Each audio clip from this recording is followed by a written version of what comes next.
Now we're live.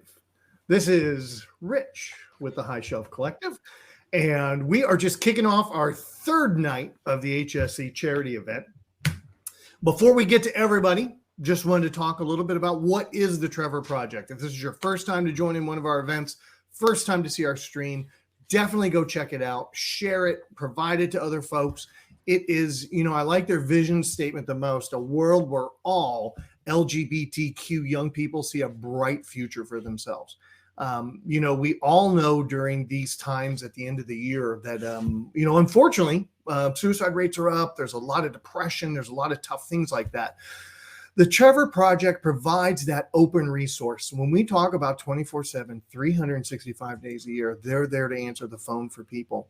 There's a lot of pressures that can come up with family members. There's a lot of pressures that can come up inside that idea of just learning your identity and getting to be where you can express it and be understood. The Trevor Project is there to give people some help and give them some hope. And, if you're interested, go to the webpage, take a look into some of their details. I went through their statements for last year on, the number of calls received, the number of feedback, how they've been doing with their funds. It's definitely a great organization. So I'm super proud to be part of that. And I know everybody here is really happy to be part of that also. So with this, as we're doing donations, that's where the money's going. While we're doing these donations, we wanted to kind of make things fun. So Simon's going to talk a little bit later about the boons and banes. So not only can you give a little bit to charity, but you can also alter this game by not doing anything to affect my character or run me down. You can only do that to Simon. You can only support me. Just FYI, it's in the boons and banes. I saw it. But second, as you go and make that $10 donation to, help with the situation at the Trevor Project, we have at break a giveaway that's going to happen. Now, I got to take a look here. Tonight's giveaway is going to be a physical copy of Kill the Queen from Necro. Gosh, guys, I always have tough with names. Necrotic Gnome. And not only are they awesome for doing that, but they're also helping us out with Old School Essentials. So you'll hear me talk about them on Sunday. We'll have one physical copy of my jam from them. Also, we'll have the Spellbook Gaming Box from Elderwood Academy. And I just have to say, this is great. We reach out to these folks. We kind of tell them what we're up to. We tell them about our channel. We show them some things. We have plenty of folks that come back every year to support us. But, every year we pick up some new folks that say, hey, you're doing some good stuff. We want to help support this at their cost. So, it really provides a thing for us to be able to give back to y'all and for y'all to mess with the game and the idea of boons and banes. Lastly, everybody who puts in today that $10 and up, you'll get a ticket for, kind of being part of that giveaway today. But it holds on for that grand prize that's going to be coming up. And at the end of all this, our grand prize, I have to look, but I know it's Cyberpunk Red Books and things along those lines. And if I'm not mistaken, maybe correct me in chat, I think we have some signatures on those. So some hardbound Cyberpunk Red Books, which is pretty awesome. Artal, they have always been phenomenal to the community and also to HSC. As I wrap up a little bit of that housekeeping that we're doing, I'm going to take a look around the table here and just kind of pick on some folks and say, tell us who you are and tell us about your character. Paul, are you okay jumping up first? Tell us about you and the character that you're playing tonight. Sure, not a problem. Hi, I'm Paul. I'm black. I'm unapologetically black. You can find me all over the place, but I was here recently, but I'm going to talk about my character tonight. I am playing our town defender in this lovely setting, Caesar Smith Esquire, who is your attorney at law. And I like that. Mm-hmm. He's a neat cat. He does all the talky. Well, I have a feeling we'll have some place for him tonight. Simon will also talk a little bit about They Came From Beneath the Sea when we get over to him. Hannah, tell us about your character. All right. For this game, I'm going to be playing Linda Sawyer. She is the survivor, and she's just doing what it takes as a single woman out here. Yeah, widow, doing what she can to survive in the 1950s. It's rough. Oh, that's right. We're set in the 50s. So, yeah, that's kind of a cool thing about all this. Well, no, we're playing. Well, I'll let Simon get into that. Paul Squall, give us the lowdown. Hey, I am Tall Squall, and tonight I am playing Professor Nightstrom. He is our sciencey guy, Boy Scout, general science fair nerd, and he has been studying cephalopod biofusion. In his research, he was going for his PhD, wrote his dissertation, and basically did not make it through the review. Basically got laughed out and has gone underground with his work. You know, we have a saying, scientists are always the problem. So I hope not tonight. I hope you're part of the solution, not the problem. No, you'll be the problem. I know that's where it's going. So I'm Rich, and I'm playing Hugo Davis, and I am the G-Man tonight.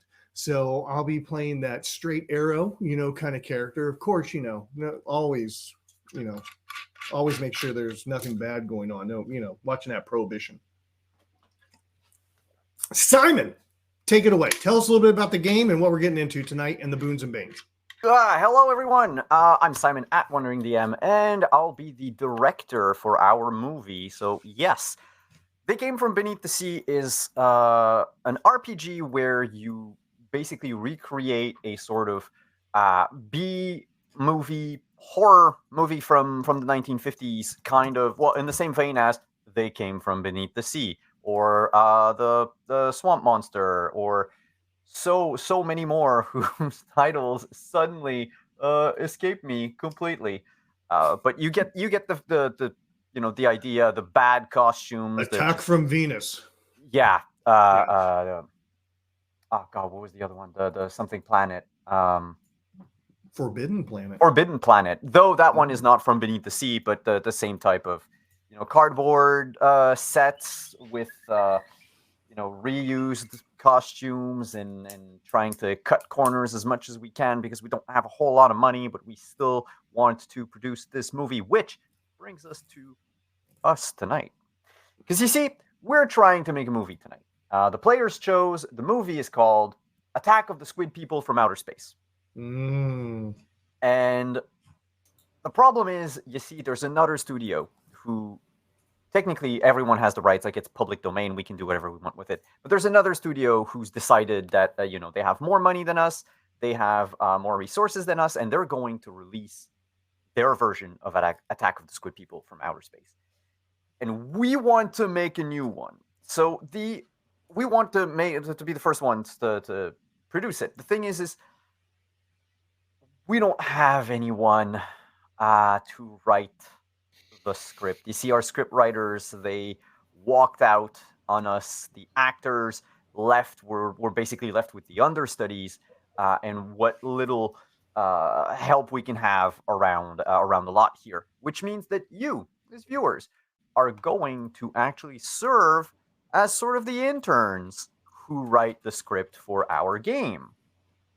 And that's where we talk about donations for a second. Because you see, we have 1, 2, 3, 4, 5 tiers of donation, because I added one 2 minutes ago, and I'll get to it in a second. Basically, the first donation for $5, you can have a player draw from the Quip deck. So the Quip deck is this deck of one-liners that are sometimes witty, sometimes punny, sometimes they just sound like dad jokes. I will grab one from Quip Your Griping, and then the quip I got is, if you're counting on a patsy, count me out. If the player that draws the quip is able to insert the quip in their dialogue within, the next few minutes that we receive the donation, they get a +1 bonus to their die. Now, normally in a real game of They Came from Beneath the Sea, you have to try to fit that quip in naturally, and people aren't supposed to really notice you're playing the quip until you tell everyone, hey, by the way, that was my quip. Haha. In our case, because our writers are really, really bad, it doesn't matter if we shoehorn it in, because that's the beauty of making such a low-budget movie, is that no one's editing the script. No, we're adding stuff, we're ad-libbing whenever we can, because that's what we have. For each donation of $10, you can offer above mediocre coaching sessions to our wonderful actors here so that they can re-roll one check. And then we have a strange step here called cut. I'm coming in.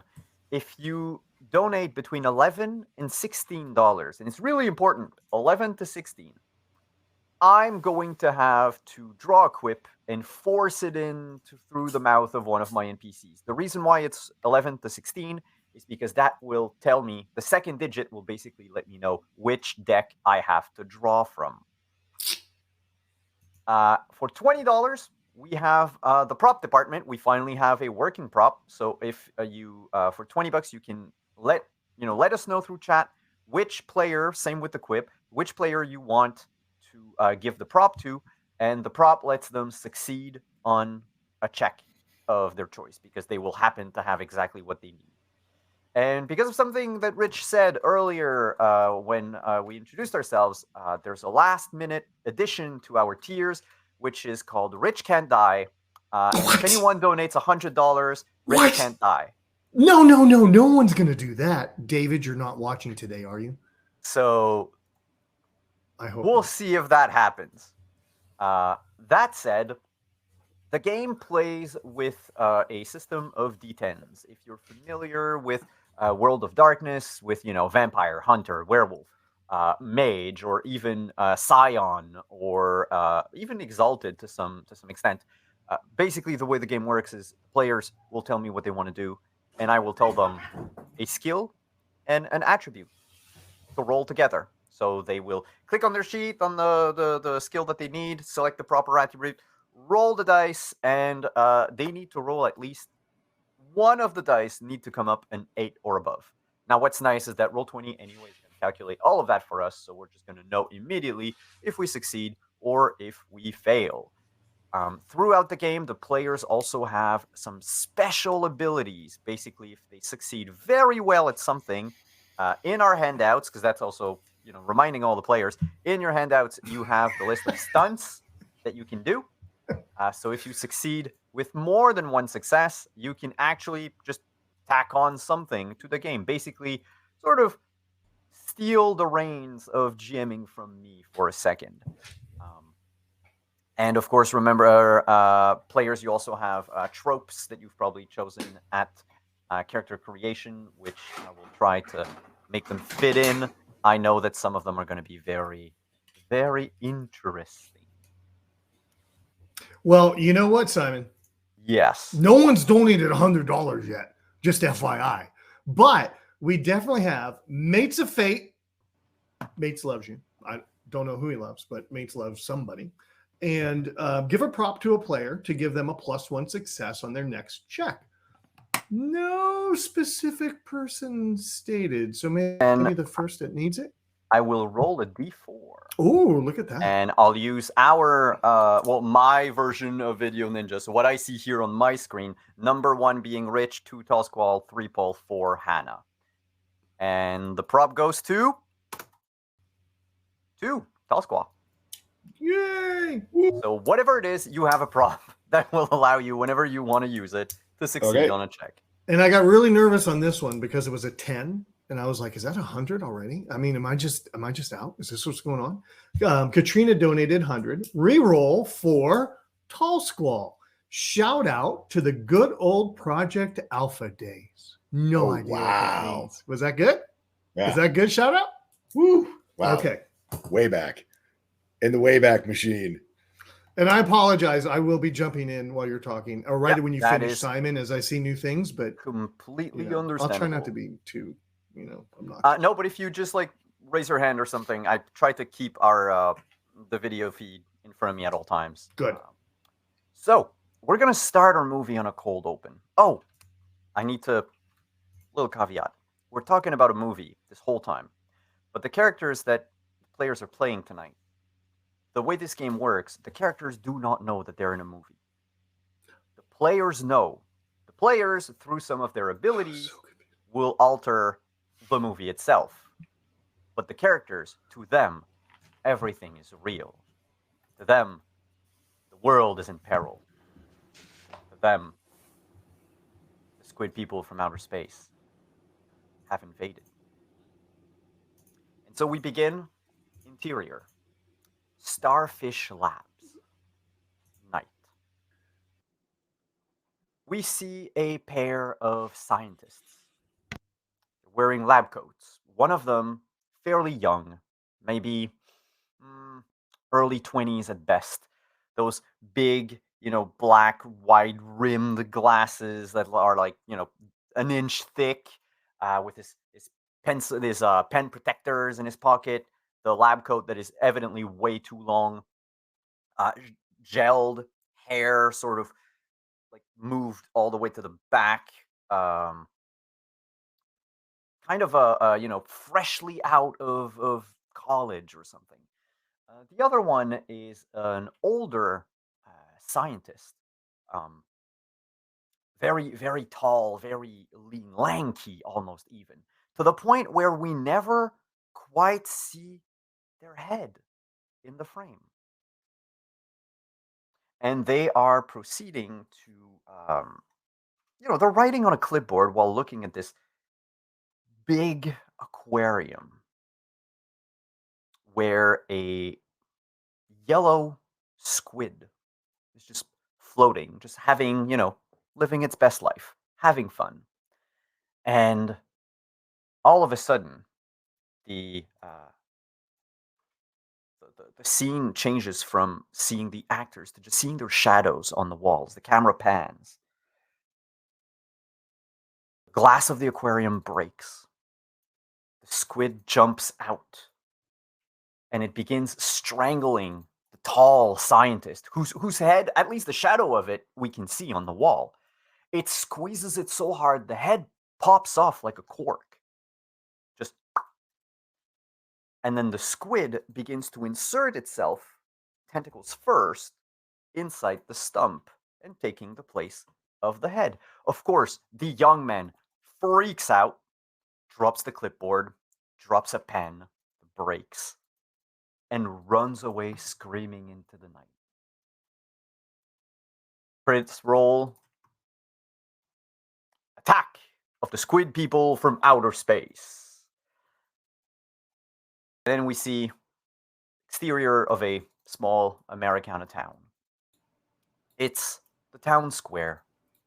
There's a little fountain. There's a bunch of God, what are the words? Garlands being hung and flags and everything. And there's two people are like raising this banner that says Return Parade 1952. It's for the players. This is an event held each year in your small town to commemorate the return of the World War II veterans when they came home. Like the town like threw them a parade and all that. And now each year in like near the end of summer, they throw this little parade, and everyone's getting like ready for this. It's going to be, all of the different people are going to bring like food or whatnot, and it's going to turn into this big like almost like buffet type of thing with music and anything except it might not in this instance. The camera pans from this potentially cheery event to a building. Now, before I talk about the building, I just have a question for the G-Man. What kind of government agent were you again? As I came back from the war, I was in the 45th and, kind of looking what my next phase of life would be. I joined up with the Bureau, just become a good G-man and hunt out crime and, take care of business. God bless America. I just need to check a little thing for me here. Nope. I'm all right. Oh, wait. Chat, can you confirm if my voice has like a lot of treble or something? It sounds like an old-timey announcer. Because it shouldn't. But I might have been playing around with my... Yes, I've been playing around with my stuff. I sound normal. Okay. But if I do this, that might actually change something. Anyway, we'll see. Ooh, that changed a lot, even for me. Okay, yeah. That was the thing I was using. I did try before the game tonight to set my mic so that I would sound exactly like an actor in those old movies. But I didn't have time to quite fine-tune it, and I thought I'd turn it off. So, apologies. So then, you are sharing the same office as the town's sheriff. And so when the camera pans to see that building, we see that it is the town's sheriff. And as we move inside, we would see a man coming into work this morning. The secretary informs him that there's someone... Mr. Davis, there is someone in your office waiting for you. They said it was an emergency. Camera pans up. What does Mr. Davis look like? Mr. Davis is a striking man.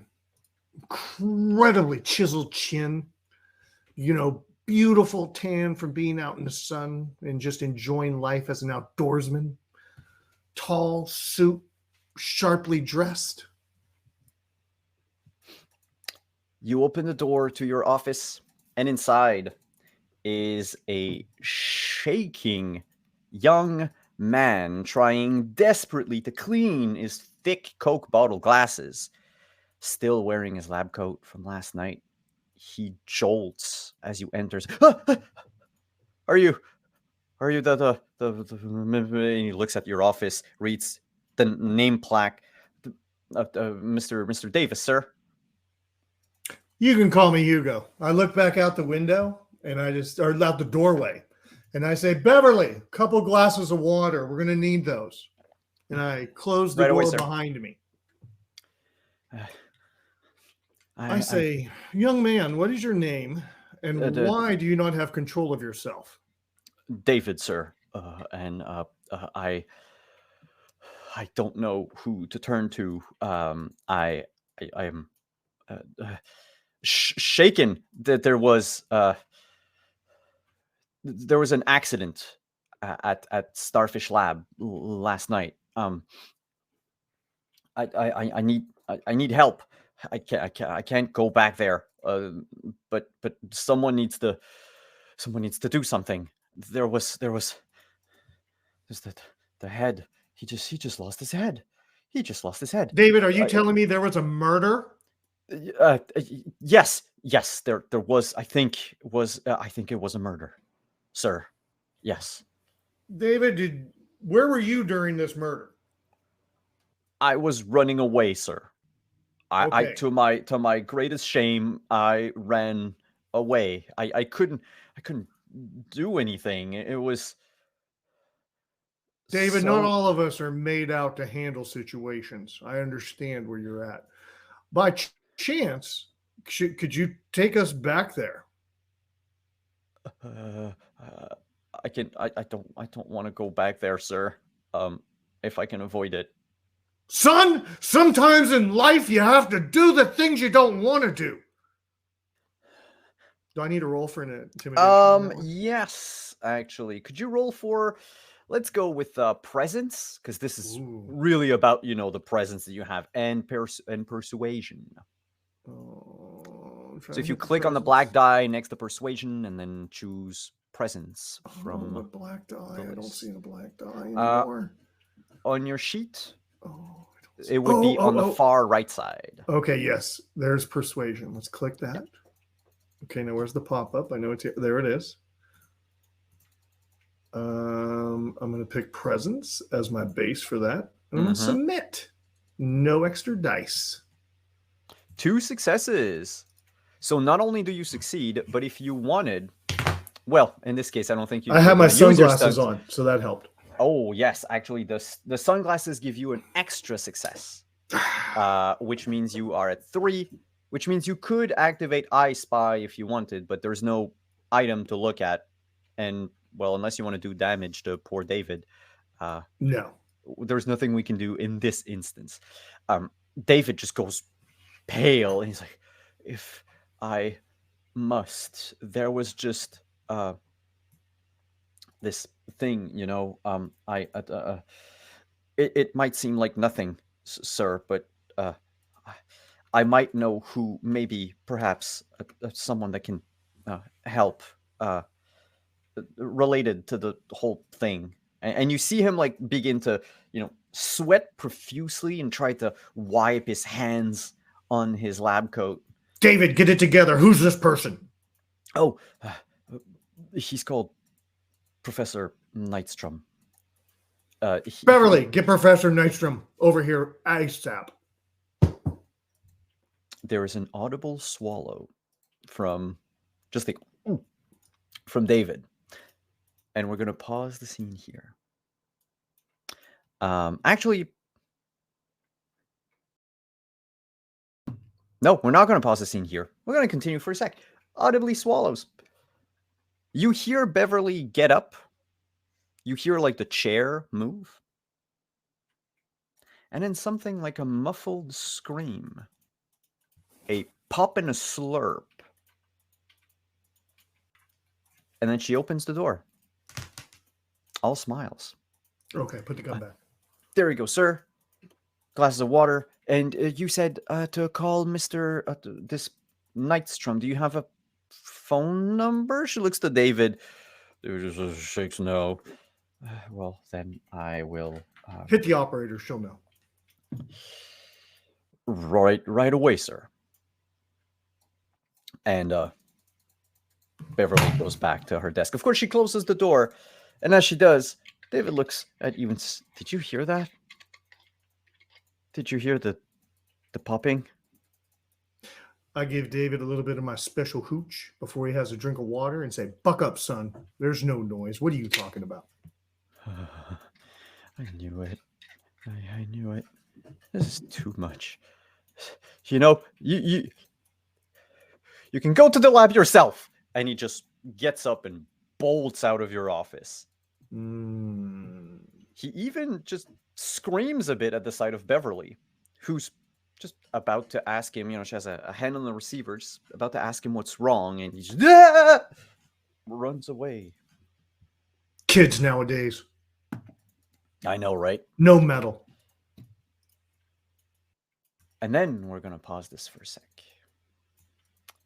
And we are going to move to, what's her name? Linda Sawyer. Real quick. Yes. John donated $60. 3 plus 1s to my fellow astronomer Rich, because we're Kerbal Space Program friends. Oh my God. Paragothorymorphia. Praxagorithosmorphia. There you go. Donated $10. Here to further stir the pot and add drama to the plot. Good luck, all. Reroll or extra quip for Simon, whichever one works best. Sounds like it's up to you, buddy. Quip for Simon would need to be above 10, but since we're still at the beginning, I'll allow one of you to. We have one reroll in the pool. Okay. We'll leave it there. Just because, might as well stack the deck in your favor. Stack the deck. Ooh, stack the deck in your favor for now. I'm rubbing off on you with my inability to communicate. Yes, it's also been a week. I would like to know, as we cut from the office of Mr. Davis, Miss Sawyer, or is it Mrs. Sawyer now? It's Mrs. Sawyer still. Okay. Where do you live? I live on a little farmstead just outside the town's jurisdiction. I don't know why you said the word jurisdiction. It doesn't necessarily No, that's add not anything. Yeah, That's no. what a criminal would say. It's a nice morning. The again sunny. The parade's gonna happen soon, and there is a knock at your door. Just a. I would like to look through the curtains to see who it is. It is a pair of traveling salesmen. They have their little hat with their little mallets, and they look all briefcases. They look all smiles and pep. I'll open the door just a crack. Can I help you? Hello, ma'am. We are here to change your life. have you ever dreamed of owning property in a major U.S. city? No. They look to each other. Well, then let's cut right to the chase. Ma'am, we are loaded, and we would like to buy your farm. I'm not interested in anybody buying my farm. Who sent y'all? Well, I guess we came here on our own. Nobody sent you? You just go door to door buying people's property? Oh, no, we really wanted your property. We have seen the wide field, the vast expanse, and we would like my partner and I to purchase it from you. Why don't y'all come back when my husband's home? And she'll just shut the door in their face.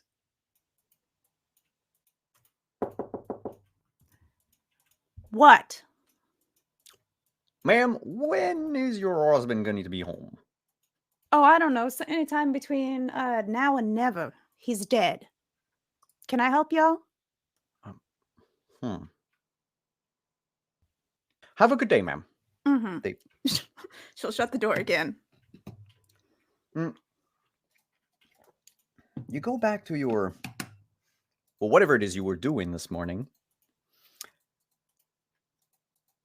Probably And- just tidying, you know. And a few minutes later, there's another knock at the door. There's only one salesman this time, and he looks a bit annoyed, a bit out of breath. Is it the same salesman as before? Oh yeah, it's one of the two. The one that was to the right. You never asked their names, and they didn't have a name tag either. They're just sharply dressed. He Can doesn't I have his help you? briefcase. Actually, ma'am, yes, you could. You see, we went to leave you because we understood loud and clear you're not interested. But our car, it broke down. I was wondering if I could use your phone. Just call a tow? Yes. Okay, but I'm keeping an eye on you. Come on in. He enters, looks at the inside of your house. Oh, it is a beautiful house. Didn't you say you were looking for the phone? Well, why, yes, ma'am. Where is? It's over there. Good. I'll be just a moment. Mm-hmm. He walks up to the phone, picks up the receiver. Can you make let's go with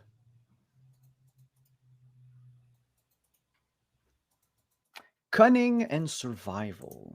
Okay. Because you've seen shit before. Now, how do I roll cunning? Oh, you would just need to click survival and then add cunning to that. Okay.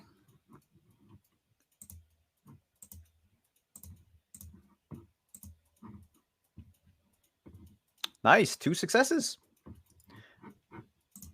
Do you have a survivor who succeeds? It's not an attack roll, so we're not gonna use any stunts. You've seen stuff in the past. You've had a very strange life, whatever strange might be. So you've become used, to seeing, taking notes of the little details that most people would avoid or even just miss completely. And you notice that this man, who's now slightly hunched over, talking on the phone, underneath his hair, there's like a moving layer of skin. And then you realize it's not just a layer of skin. It's not like a bump or a growth. It's these sort of tendrils that are just poking out of his hair. And with 2 successes, you notice they are growing.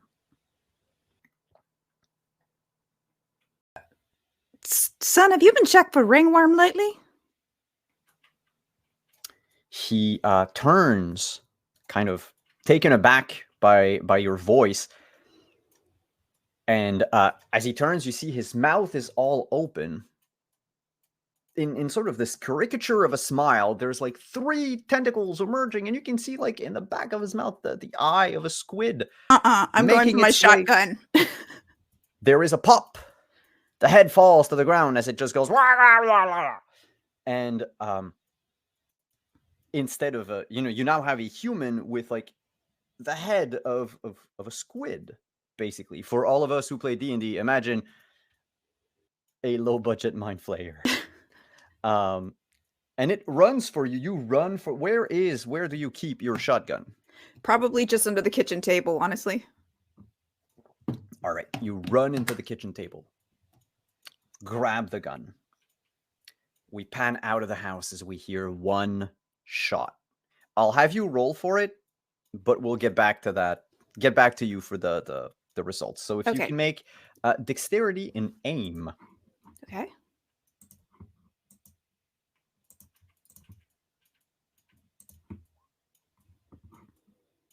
Yes, Canadian Moose, that sounds like a murloc. 2 successes. Thank you. I'll just note it down and get back to you later. And we're going to move back into town for a second. The office of name Caesar Smith, Esquire. Mr. Smith, what does your, as the town public defender and one of the only 3 people in town versed in law, where do you work? What does it look like? Because it is 1952, he is very much keeps a very nice office on the colored side of town, and is very conflicted about the day because he also came back. He's also a veteran, served with the 7th Ammunition Marine Depot in the Pacific Front. And he's always conflicted about today because you go to war and you come home and things don't really change. So it's a interesting day of looking through old memorabilias and old fallen comrades, not really paying attention to his law practice right now. But being one of the few people that practice law, he sees way more white folk on the colored side of town than you're used to in 1952. And today, while you're looking at your memorabilia, knowing that this whole parade thing is very much sort of hypocritical, because they'll throw a parade but they won't do much else after that on the other 364 days of the year, nor will they give you a loan. There is a frantic knock at the door that just does not stop. Come in. Door opens, slams shut. You hear the scared voice of a young man. Hello? Hello? There's Is there an issue? Is something you need, son? Again, you see this young scientist, gelled hair, big white glasses, lab coat now stained in sweat. Someone told me that you're someone to see when workplace danger or something like that.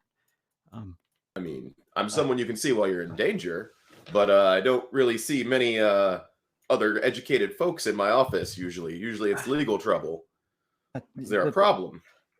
Well, there might actually, sir. Sit down. It's not gonna. He sits. He immediately says, "I don't want water." Okay. Look, I went to the cops this morning. The colored fountains aren't that bad, but all right.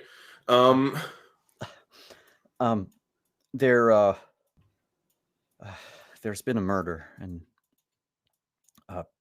I mean, usually you want to hire me to put me on retainer before you confess to committing murder. I don't know how it works. Do I pay up front? Yeah, usually if you need like a defense attorney, you pay up front before you admit you killed somebody. Oh, but I didn't. That's the whole point. And you see him like try to rummage in his lab coat pocket, trying to find a wallet, and he ends up just grabbing like 2 dimes and a nickel. He's like, shit, it's at the lab. I've got 25. Leaving your wallet at the scene of the crime is probably not the best idea. I had to run away. There's something horrible happened at Starfish Lab. And now I think my first reflex, because my mom always told me, you see something bad, you go to the cops. But then he wanted me to come with him, and I think he was just going to bring me to jail, and that doesn't work. And, well, I've heard that you do work with, like, people who are criminals, or like the people think they're criminals, right? I'm a defense attorney. That is literally my job. Okay. I need help, I think. I don't want to go to jail. And also, what's your name? David, sir. Last name too. Yeah, I start writing this down. Yes. David Hasseltoff. Well, Mr. Hasseltoff, what seems to have happened at Starfish Labs? Is it Dr. Hasseltoff or Mr. Hasseltoff? Oh, I haven't finished my degree yet. I'm an intern. It's Mr. for now. Well, you can call me David. I'll call you Mr. Hasseltoff for now. Okay. There was a murder. My colleague and mentor was his head came off. Does your colleague and mentor have a name? None in my notes. Give me a sec. There's actually just a hen that's gonna like give out a card to the actor. Real quick, like that. Chat, give me a name. Give me a name for a scientist.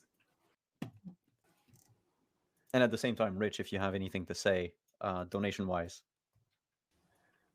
Oh my God, David Gillespie. No, he's already called David. Leroy Hirschmertz. Dr. Hirschmertz, you say? I'm just going to copy that to remember it. Yes, Dr. The famous scientist, Dr. Hirschmertz. Yes. He died last night. Well, that's gonna be a problem. And you were there? I ran away the moment it happened. His head fell off. His head fell off. If his head fell off, then it's not a murder. Did someone take his head off?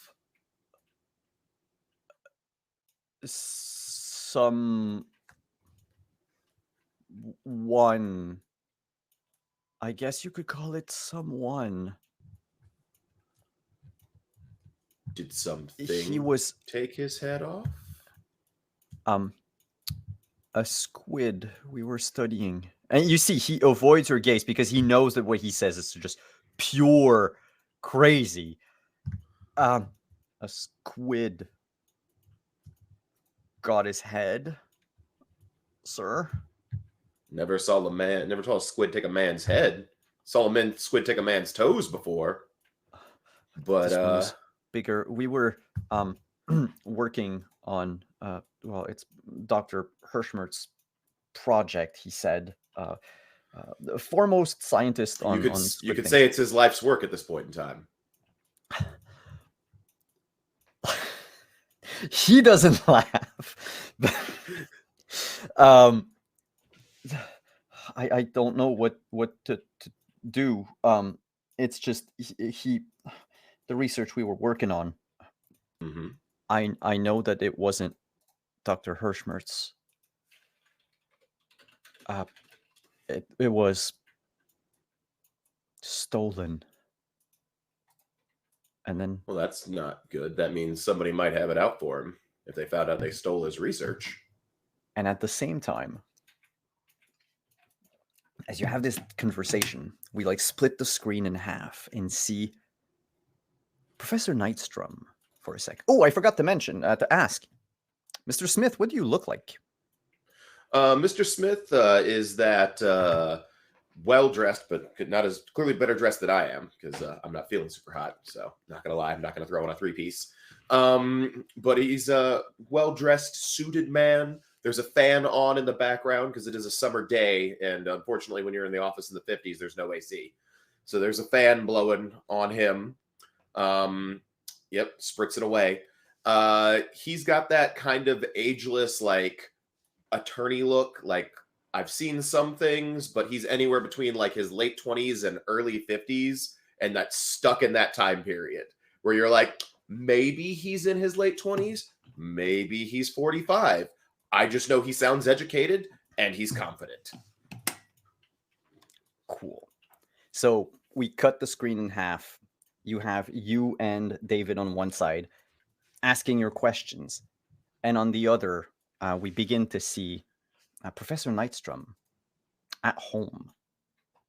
Professor, quick question for you. 1, what do you look like? And 2, what's the state of your house?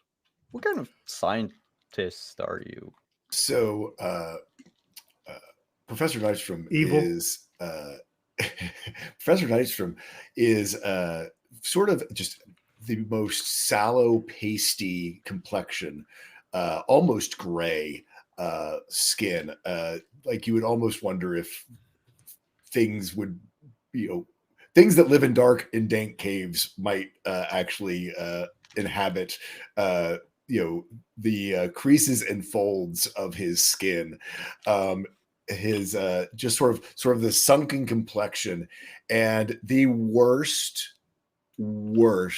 pomaded comb over you've ever seen in your entire life. There's probably, if there's a half dozen hairs left, and they are glued over and hang far too far down on one side. A lab coat that is been washed so many times it's almost falling apart. It probably at one point was like a very nice like lab coat, like something that from a graduate school or a doctorate program, and that he has just continued to wear. As far as the house goes, it is an unfinished basement as you pan out. There is a bed sort of up against one wall, and it is surrounded. The lighting is all this sort of ripple effect lighting, like you would see in an old movie. All these aquariums that surround pretty much all of the walls, and there's piles of like cardboard coffee cups, other coffee cups, and like half-eaten like what looks like a really kind of like nice strudely type thing, like a homemade type pastries, but usually half-eaten, and some with on plates that coffee is spilled into them.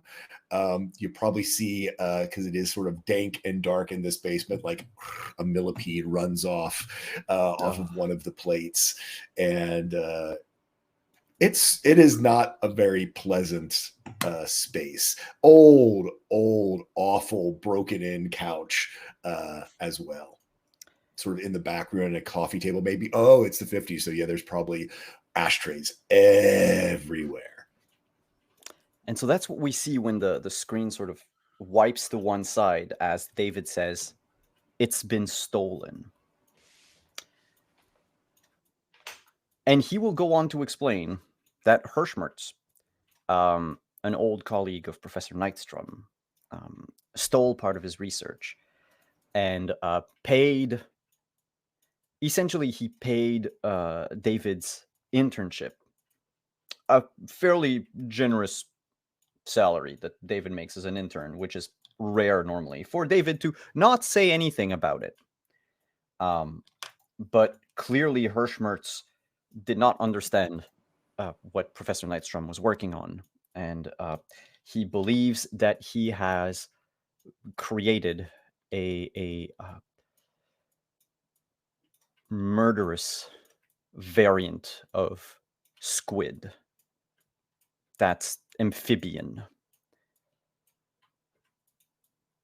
And now the cops think I killed Professor Hirschmertz, and now they're going to get to the lab. They're going to realize all of this, and then they're going to say that, you know, I'm I don't know, an accomplice or something. I mean, you took a bribe to steal another man's work, so that's a whole other conversation to be had. But can you get in touch with this? Does this other doctor know his work's been stolen? I do not know. I wasn't allowed to ask many questions about this professor. I know that the cops are trying to reach him because the guy I went to see, the what's his name again? Davis, Mr. Davis. Oh, you didn't go to the sheriff. You went Davis. Well, I went to the sheriff and the what's her name? The lady at the front. Anyway, she pointed me to Davis. She said that he could help. Oh, and I know he's not the sheriff, but I figured he was just like a new guy. Anyway, he's a government guy, just a high up government guy. Oh, I don't want to be taken to some facility. Oh, they'll probably lock you up somewhere without any rights because this is the 1950s. And get what they need out of you. But that's a whole other conversation. We'll do our best to make sure that doesn't happen to you, though. Yes. Okay, so how much do I need? Because I figure a quarter is not going to be enough. No, a quarter is not going to be enough. Okay. And yeah, so Professor Nightstrom. Yes. Okay, because when I left, yes, hot news. Got a quip that came in for Paul. Oh, Paul, can you draw the first quip of the night? I can draw the first quip of the night. Choose your deck. Good. You get to choose between. Which one did we say was? I'm Why So Quibby and the Flirtation. I'm gonna go with Why So Quibby for this one. All right. This is what you have to say. We're not gonna tell chat yet what it is. Yep. But this is what you have to say. No, I got it. He says, yeah. So I think it also got to Beverly, the lady that worked that works for the sheriff. She there was the same sound that I heard the other night. I'm not supposed to know all of this, but from what notes I saw on Professor Hirschmertz, I think the thing can reproduce itself like by mitosis. You're gonna have to explain mitosis. I didn't pass biology. It's the powerhouse of the cell. Is it actually mitosis? Simon doesn't even fucking know. No, it's probably budding or other things, but I'm going to make you explain scientific terms you're going to use in your bad sure works for me. Bad science movies are a trope. Yes. You see, it basically can split its atoms in half and just create like a perfect replica of itself. We've never seen it. Even Professor Hirschmertz never saw it, but apparently that's what the theory said, and I think that's what started happening. It's something that we call nuclear mitosis, because the atoms they split, so it's nuclear. Because everything has to be about nuclear power. Yeah, all this checks out. All that seems to make sense. Oh, so, yes. Government guy. I told him about the professor, and he's Agent probably Davis.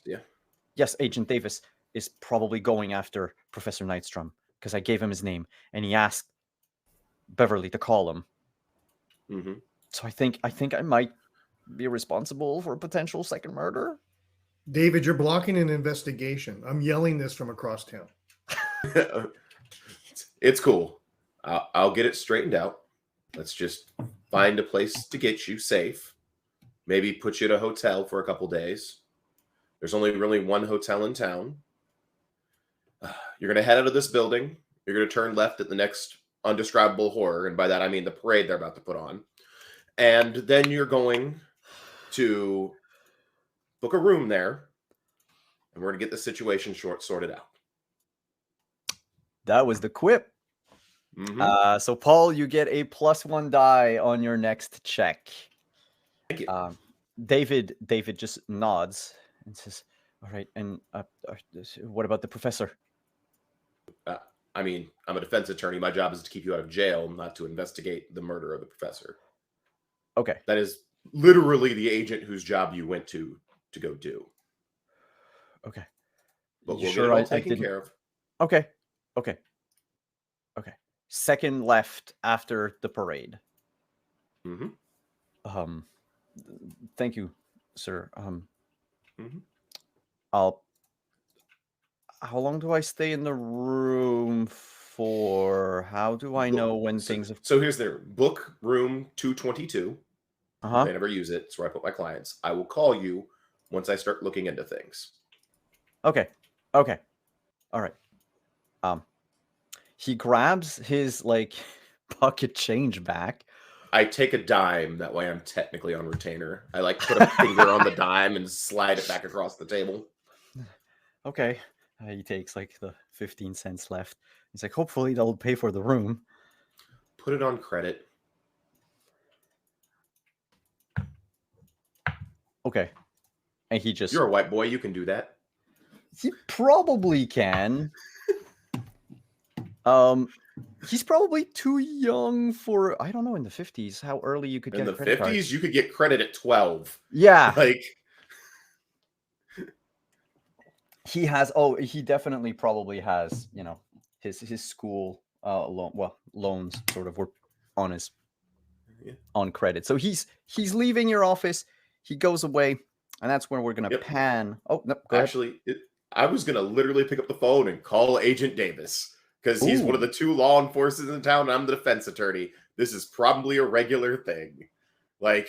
I'm not going to fret over this situation yet. Awesome. So we'll get back to the phone conversation in a sec. I just want to pan to the professor in your home. When there is a knock at the door. You would actually hear the knock coming from above, and an older lady answering the thing because he's living in his mom's basement. Oh God. So you're hearing an older person answering it and offer some homemade strudel to whoever it is at the door. And you hear the professor sort of yell up through the floorboards, just send them down. Because you can hear through these walls very clearly. Then that brings me to another check for you, please. Could you make cunning and survival for me? Survival and cunning. Okay. Yep. Survival with cunning.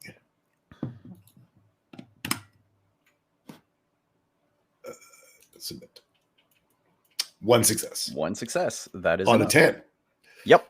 You could also, if you wanted to use your prop here, but you've already succeeded. Yeah, no, we'll stick with this. Cool.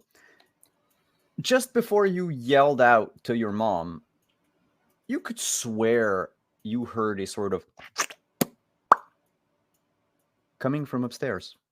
And then your mom that says, just 1 minute, sweetie. On the success, and with it being a 10, if that means a special something, Professor Nordstrom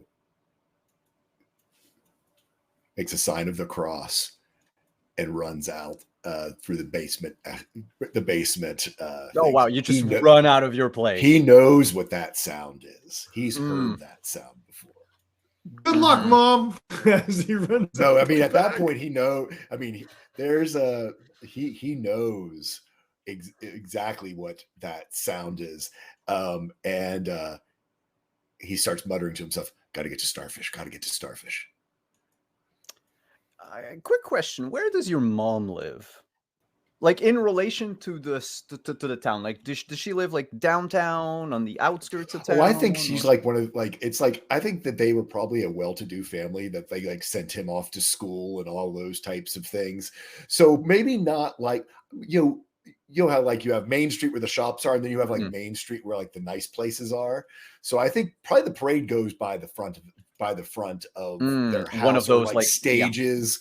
Either we'll say it's stages there, so we can have it that he's running through this whole crowded parade scene, trying bumping into people, and people are like moving, swearing at you, yelling like, "Hey, where are you going?" Kids are crying as he's running by because he's just this awful thing, and he probably pushes kids over as he goes. He knocks the snow cone out of some kid's hand, falls down. Yeah. You just leave a trail of screams and wails in your path. While back home, Professor Hirschmertz just calmly walks down the stairs into your lab, looks left and right, and says, "Grrrr." You run through town. A block away from your place, by the way, is where the sheriff's office is. So let's just, as you run past, hear a phone go off in Agent Davis's office.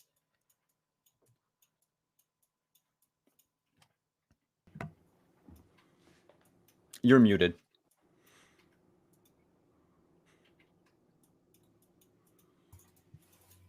Muted, Davis. What you got? Hi, Davis. It's Attorney Smith over at the defender's office. I had a real scared white little scientist boy come in here talking about a murder at Starfish Labs. These kids. Yeah, we're trying to get a hold of the professor that has something to do with this too right now. My money's on him. Maybe, I don't know. I have him hooked up. He's put me on retainer. I'm taking the case because really I'm the only defense attorney in 200 miles. So, it's going to hit my desk anyway. But he is real freaked out. He's also real concerned about your secretary. Said he heard a real weird slurpy poppy noise and thinks she might be taken over by some squid people. Beverly, you out there? Well, just a second, sir. Oh yeah, that didn't sound right. Yeah, it sounds We like may have she's something eating going on here, like Caesar. mouthfuls of spaghetti. Where'd you put this kid up at? He's in room 222. Yeah. Red Roof Inn, right off the party route. Yep. It's like the only inn in like 5 miles. Yeah, kind of nice place. When the wife gets mad, sometimes I have to stay there. You probably shouldn't piss off your wife. Yeah, happy wife, happy life, they say. You know how that goes. That's what they say. Do you need me to go check on this kid, or I need to go? She'll end up like the widow on the outskirts of town. I tell you, that Linda, she is a handful. I'm going to go check on Beverly. Do you need me to go check on this kid? Because I was waiting for Professor to run out to Starfish. Do you want to come with us? Do I want to come with you? Probably not. Will I come with you? Probably. What else is there really to do? I think go watch the parade, and that's no fun. But yeah, I'll start heading your way then. Not a problem. This kid was talking about some crazy animal problems. So yeah, if you squid still got that 1911, you might want to bring that with you. Sure, will do. All right. Get in my desk drawer and get my now handgun that now exists because it's been put into existence by someone that's not me. And you can clearly see as you pull the drawer, like the prop that's there is clearly not a 1911. No. But like it's okay. It's clearly a revolver. Yeah. It's clearly like a hand cannon revolver with 6 shots. It's like a 44, just completely not 1911. Just the box of ammunition next to it is just shotgun shells. No one really knows on set. Like We cut here for some reason. Let's do it this way. Starfish Lab lies, of course, outside of town's jurisdiction, past the farmstead.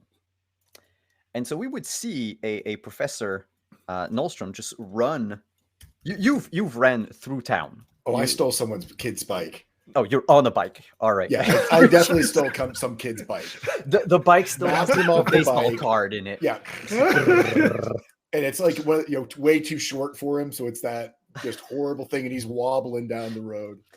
Dude, did you just say with a baseball card in it so it makes that noise? Oh, yeah, absolutely. Oh, that's beautiful. Okay. Back to you. That Simon, he came up with that. You pass by the farmstead, the Weird Widow farmstead. We all know, it's a ill-kept secret that she probably killed her late husband, but whatever. As you pedal in front of the house, you hear a gunshot go off. And you notice on the street, parked a little ways away, maybe like one house down, is a car with the hood open.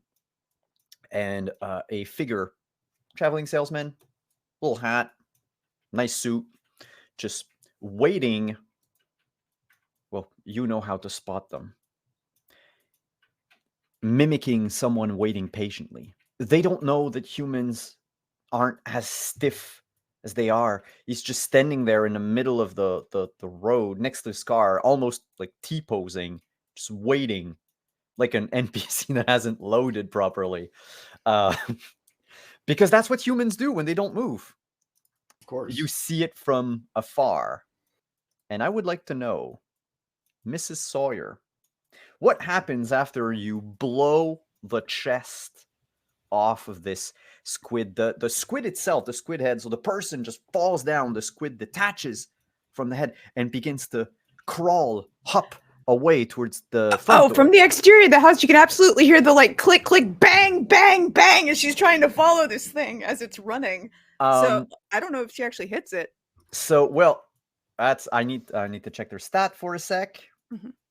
It's going to be an opposed roll. Okay. So your dex and aim against I don't even need to do opposed. It's against their stamina, so you have to score 4 successes. Oh dear. Wow. Oh, squids are tiny. I mean, they are sort of giant squid things, bright yellow with they actually are, in my mind, they're like leopard print squids. That's just 2 successes. Yeah, that's a 2. So there's a bang, bang, bang, and all of a sudden the front door, Professor, you see it flown open as one of these squids hops outside and then with a begins to fly into the sky. And here she is, Mrs. Sawyer. Well, wait, I have something smoking. called Grizzled Veteran. It says you're more familiar with your weapon than with your own husband. When you take this trope, pick a weapon that is your character's signature. Anything that resembles your character's signature weapon gains the benefit of this trope. Roll 1 extra die. Then roll an extra die.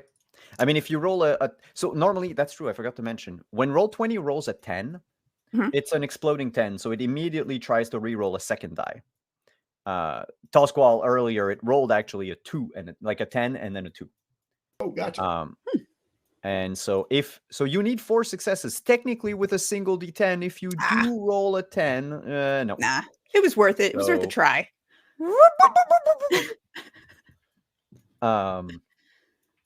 Yes, be prepared for that, chat. I know 2 squid noises, Zoidberg and Murlocs. When you go onto your porch and see the thing fly into the sky, and it even sort of fades from sight with this very poorly adjusted mirror, double exposure type of thing that we're trying to go for. On the street, there's Professor Nolstrom driving a bike. And because this happens at the same time, Professor, what do you do when you see both this very suspicious person and also the widow coming out with a smoking gun? Well, when I see the widow, because Professor Nightstrom has long had a hidden a crush on the widow, but also I think maybe you can that basically there was a time when his research he needed some spare body parts, and she might have been known how to supply him with some. So there is no chance we can find the husband now. You can't find all of him.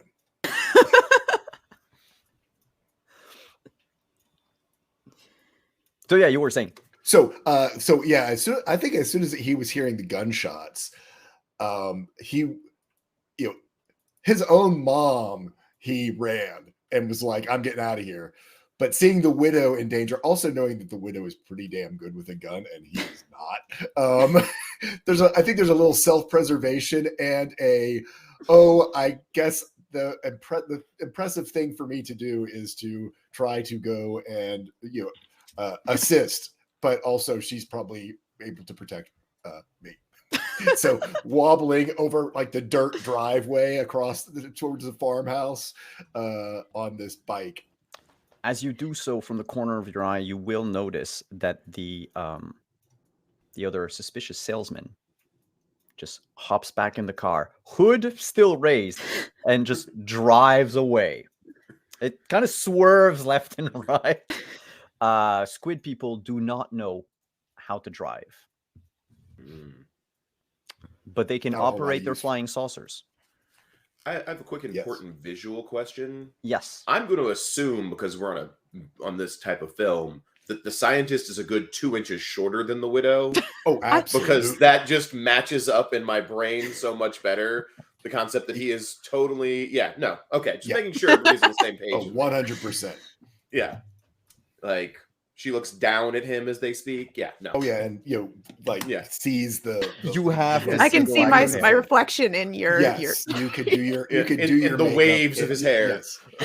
and the sweat and, like, the clumps of old, like, product. Mm-hmm.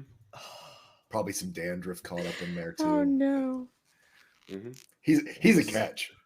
This is our love story. I mean, catch of something. He's got that Steven Seagal level of appeal. Absolutely. Totally. Rolls up, rolls up on his bike. So I guess the bike. I think is my prop now because that's just become a thing. So there we go. It's big old banana seat bike. I mean, it is the 1950s Rolls Royce of bikes if it just were the right size. So tries to suavely pull up and kind of lean over and what's like as though he's pulling up on a Harley. You all right? She, she automatically loads the gun again. She's like, the one of those things? Nah. How can I be sure? Turn around. He turns around and lifts up his hair, like immediately knows what to do. Because in the back, it is kind of like, unkempt because he's trying to keep. It's a skullet. It's a skullet. Yeah, it's a skullet. He lifts him because as though he immediately knows what you're checking for. Mm-hmm. Hirschmertz. It was Hirschmertz. Hirschmertz is the name of the guy who did this? He let him out. He let him out. He stole my work and he let him out. He let him get out. Slow down. What are they? They're squid people from outer space. He said the name of the movie. You get a +1 for that. If you came to me yesterday and told me that, I would not have believed the word you said. But after what I just saw, that is not the strangest thing I've heard today. Where are you on your way to? Out there, see if I can see what he's done. He's a hack. He was out there. He probably thought they reproduced through nuclear mitosis when it's mitogenesis cloning, of course. Well, I don't know about any of that, but you want to get off that bike because I got a truck. You want to use that instead? We might get Can I there a throw little it in the faster. back? Yeah, toss it in the back. He like starts to try to get it up, but you'd Oh, have for to help goodness him. sake. She'll toss it in the back for him. There's like And does- even a camera camera view of just the bike in slow motion, just boom. And the most awkward climb into a truck you have ever seen in your life. Like he's trying to like sit into it like first instead of like climbing up into it like he would need to. I think there's a little lift on your truck. Mhm. Totally not from the 50s truck. It's probably like No, a 1975. It's a total anachronism truck. It's just like Yes. The sponsor Someone gave just- it to us, you know. Someone just taped over the F-150 written on Yeah. it. And climbs up into the truck. There's a nice pan of the dash and all of the features for the sponsor. Of course, there's like a sticker of like Budweiser because product placement or whatever. Oh yeah. all right, now where are we headed? Starfish Labs. We got to get out to Starfish Labs. Okay. I assume you'll tell me the directions when we get on the road here, because Straight out towards the coast. all right, we'll head out straight out towards the coast. All right. Then while you're going to Starfish Lab, Davis and Smith, what's going on? Oh, we could. Yeah, we'll do that. What? We'll take a break now. Oh, you It ready makes for a sense. breakdown? Well, because we're just ending a scene, and I mean, instead of like starting and then maybe not knowing, or Yep. let's do it when let's do an intermission. All right. Yeah. Well, I'll do a little jump on here and say, hey, while we're on break, that's when the drawing happens. And by the way, big for all the people in the background. Last night, I jumped in the background to kind of hang out with the folks in the background, and they're capturing details. They're filling out these random selector charts, and I got to watch them kind of do how we pick a winner kind of thing. So they'll be doing that magic. So I think that's Blair and Heather tonight. So thank you guys. They're gonna go throw some donations in and get yourself in there for the drawing. And again, if you don't win during the break, you're still in the drawing for the grand prize. So that just kind of keeps going and going, which is pretty awesome, you know, especially when we have some folks that I see out here that have done $10 this day, $20 this day, $20 that day. They're just kind of getting more tickets into that incredible Cyberpunk Red book set, which I don't think I'm allowed to get it, but I would really love to win that. I don't know. I think that's it before we go to break. Wow, I feel like David Letterman. Before we go to break, Ethan, if you could cue up the magic and drop us into Breakland. Again, another person in the background. Thank you so much for your time. Once I think maybe Ethan will come over our ears and say we're on break. And all right, I think we heard him, didn't we? That was magical. All right, we're back from break, and my voice just broke. Excuse me. Hopefully, let me look in chat. Do we have a winner? Oh my goodness, this has to be the happiest winner that I've ever had to announce ever. It's PBR John, and I messed his name up because I always mess his name up, but it's BPR John. But I like Pabst Blue Ribbon a little better. So, John, you got the win. That's pretty awesome, bro. They'll contact you about your email address, all those kind of things offline, and there'll be some things that need to be shipped to you. I think there's some PDF things. Oh no, this might be all physical stuff tonight. I don't know, but it's really awesome that happened. So great job, John. Thanks for chipping in and supporting the Trevor Project. I know this is your third night here, so kudos, congrats. Other than that, everybody else has donated. It's all in there. It's going towards that final run and that kind of jazz. Enough outside of game. Simon, back to you. Oh no, it's back to you. Oh, Paul. okay. So oh, hold on. I'm in my car. You know, I got my 1950s Dodge Challenger that I'm rolling in. I'm picking up Caesar. We're kind of rolling over to Starfish Labs. The wheels, Caesar's over there in the passenger seat. Mm-hmm. And as we pull up on Starfish Labs and the camera zooms back in, Caesar turns toward Aegis Davis and goes, that does explain how you ended up in Project Blue Book. I really appreciate you telling me all of that. So, it looks like we've arrived at the lab. This place looks very interesting to investigate. We pull up. I look over to Caesar, and I appreciate all you fellas did out there in the Pacific. While I was sweating in Italy, I know y'all weren't just swimming in the water. And I offer him a sip of my hooch. I take his hooch.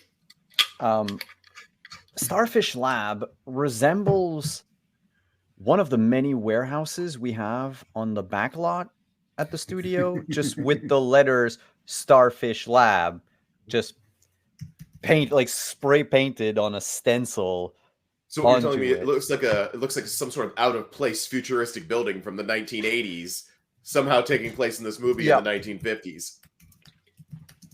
And of course, we're carefully hiding the big garage doors with like clever camera work. There are two entrances to Starfish Lab. There's the one in the front and the one in the back. And it's as it just so happens, Agent Davis and Mr. Smith, Esquire, pull up to the front entrance while Mrs. Sawyer and Professor Nightstrom will pull up the rear.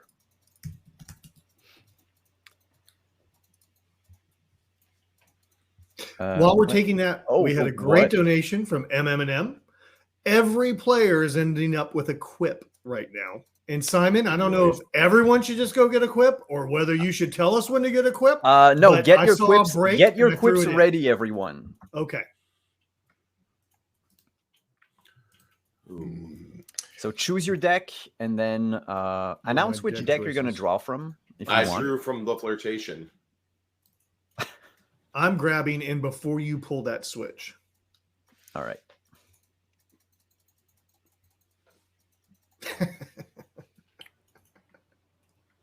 These are clevers, by the way. Also, during break, I pulled mine because someone donated for it. So I also have one that I need to try to shoehorn somewhere.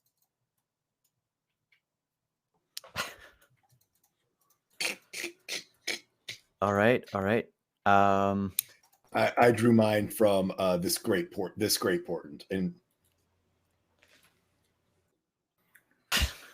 what are these things?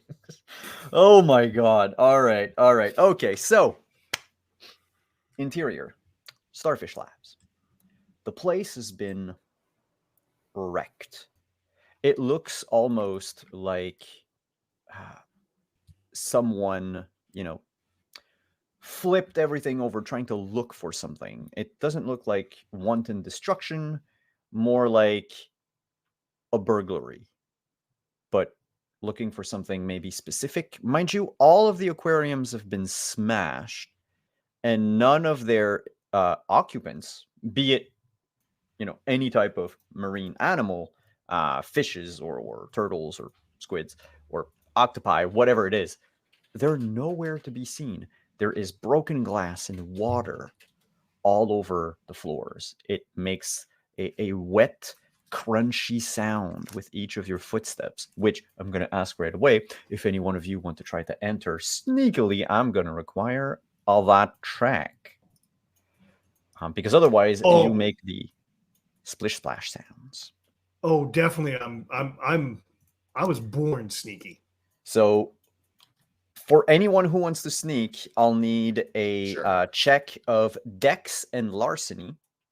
Sure, I'll try it. He's trying to be sneaky. And what I'll do is I'll use the lowest from each side as, the difficulty. I'm use one of my plus ones. Okay. I'm not going to use a plus one. I'll save it for something else. So. Sorry. You rolled your bonus die on that. Okay. I did. All right. All right. So I don't think Professor Nostrum is Capable of sneaking. self-aware enough to even consider that he might need to sneak. But he absolutely is behind Linda. So there's just the sound of like from. So he's creeping more than sneaking right now. Let's be real clear. Maybe. Linda, it doesn't matter if you roll or not. The professor makes so much noise that it's mind you, both group for now do not hear or see the other. I'll let you know when you meet up face to face. I'll start with the group from the back door. Always. Professor Nightstrom, you used to work here a long time ago, and well, you know how to get in. We're not even gonna ask how, like if it's locked or whatever. When we cut to that scene, you're already inside. Yeah. The door shuts behind you. You notice the destruction inside. You find yourself in basically what would have been like almost like a supply closet, very large supply closet, where a lot of the dangerous chemicals are seen. And in this case, most of the shelves containing those chemicals have been pushed. Some of the like plastic buckets have been, opened and then just emptied out all over the place. There's some fume. It's probably not good for your health to be here, but it doesn't seem like it is immediately dangerous because apparently, mixing chemicals at random doesn't produce any effect whatsoever. From this closet, however, there are two exits. One that you remember will lead to the cafeteria, and one that will lead to the labs. So far, you do not hear. You do not hear any of the Squid people, and you don't see any evidence of any trace of them in your vicinity. Simon, I have to interrupt real fast. Look at go. Remind the mastermind girl E on B and a rating. Back to you. What? Don't worry. It makes sense to check. Okay.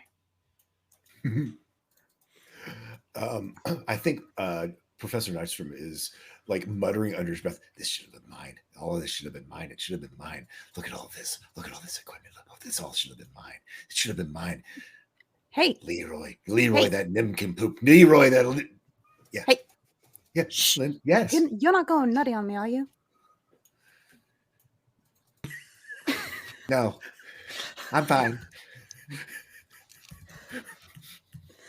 Now, come on, which way are we supposed to go? I don't know my way around this place. You do. Well, they've got a lovely buffet in the cafeteria, but that way still lab. We probably should go see what that nincompoop Schmertz is done. Okay. We're going to head for the lab. The door to the lab, as you try to open it, seems to be stuck. There's something in back of it that's preventing you from opening it fully. You can open it a crack to look through, but you'll clearly need some actual physical effort if you want to clear the way, though you don't quite know what's on the other side. There's no way to see, like, it's not clearly blocking the door. There's about like this. You can open it about this wide. Mhm. So you could like look with like this, but can't really see what's immediately behind the door. Professor Nystrom goes forward. I got this. You go right ahead. And he looks to her and says, "Brace yourself. I'm afraid this is something even the jaded face of science hasn't gauged us upon." and I want to shove open the door. That's equip, and that's a +1. All right. Go ahead with that +1. Athletics might. Yeah, we'll do athletics might.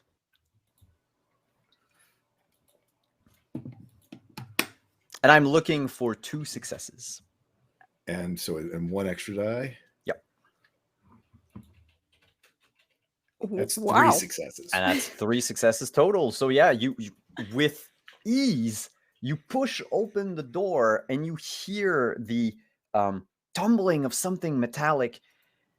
And because of your 3 successes, I'll give you that. You manage to slip through the door just in time to grab a sort of improvised explosive that was placed precariously on top of like this wobbly pyramid of just lab equipment. So I actually ended up rolling 4 dice, or 2 extra dice, because with my bare hands. So because Linda would have, I don't know, just you need to do like a perception or whatever the equivalence of a perception is. We could. Are you trying to hide? Because this is a little guy, and that was a really stuck door. Yeah, the Widow Sawyer is very impressed. I think I'm gonna ask the Widow to roll. Let's go with composure and athletics. Okay. Can you, in this instant, be aware enough of what's happening to notice the strange strength coming out of Tiny Man? No. I noticed nothing. Your Okay. secret is safe for now. Good. So yeah, and he kind of looks very awkwardly at this. I mean, I figure it's like a grenade, because it's a cheap movie, so it's like it's a grenade, a fake grenade, like plastic grenade with a pin down. It's like the pin's pulled. No, what's that mean? Drop that. No. We need duct tape. Second drawer, down Okay. the bottom. Okay. She'll go get the duct tape. You Which immediately I'm start not sure to if run duct it. tape worked with lived in the 50s, but sure. It's like a roll of gaff tape. It is not even duct tape. It is such gaff tape from the gaffers. It's still has like the name of the person written inside the cardboard ring, like to know like whose tech it belongs to. Meanwhile, as you're rummaging through the drawers of this lab, on the other side, the 2 gentlemen enter through the lobby, which would have been like a nice, just kind of drab lobby with a reception area, a couple of couches, aquariums on set like within the 2 walls. They've been broken. The water has been poured out completely. No signs of any fish or anything of the sort. Clearly the floor is wet, and there are 2 doors, one on each side of the reception desk. One of them clearly marked bathroom, and the other one clearly marked employees only. They seem to operate on the honor system because there's no like security or key card or anything of the sort to go through the employees only section. What you do notice, however, is that on the door that leads to the bathroom, there are several markings, like imprints of suckers that were left. Like if a mighty tentacle whacked open the door and just left like an imprint. Because, squids don't really have suckers like that. But, our movie doesn't know that. There might be something to this squid situation. Caesar, my mind's telling me I'd like to stay, but I got a date with the rest of my life. But J. Edgar gave me the mettle to push forward. That's a quip. That's a +1. Mm-hmm. Good call. Can both of you make a cunning and survival roll? Sure. I will use one of my +1 dice there. Cool. I am going to maybe use all mine. There is something special if you have 1 success. There's something else if you have 3 successes. I'm using 2 of my extra dice, which will leave me 1 left over. Cool. So 1 success. Paul, you were using what exactly? The plus 1 die from the quip? Yep. Mm-hmm. Okay, cool. Because remember, Remember, one of you, any one of you, we have 1 reroll in the pool in case this happens. So with 2 and 1 success, you would both hear coming from the door that leads to the rest of the lab. It's faint and distant, but there's the sound of like something metallic just moving, like someone was opening and closing utensil drawers. Did you bring that gat, Caesar? I do. I clearly pull out not the gun from the previous scene. This time it is clearly an automatic, but still not a 1911. It's clearly an out of place gun. It's like a Beretta. It's clearly like, you know, have a Demolition Man moment. And head in. You push open the door. Who among you, between the 2 of you, is the first person to go in? Oh, that's me. Always. Like, You take point. All right. Yeah. Hugo when you're Davis looking- goes first. This is a horror film, and I'm a black person. The white guy goes first. Like, Touche. You push open the door. There's a corridor. You notice that to your left, there will be, in a couple of feet, 3 doors, equidistant, 1 to each other.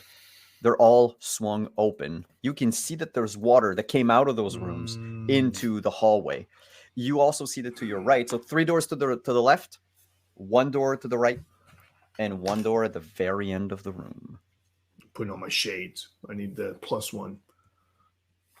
It is very dark inside.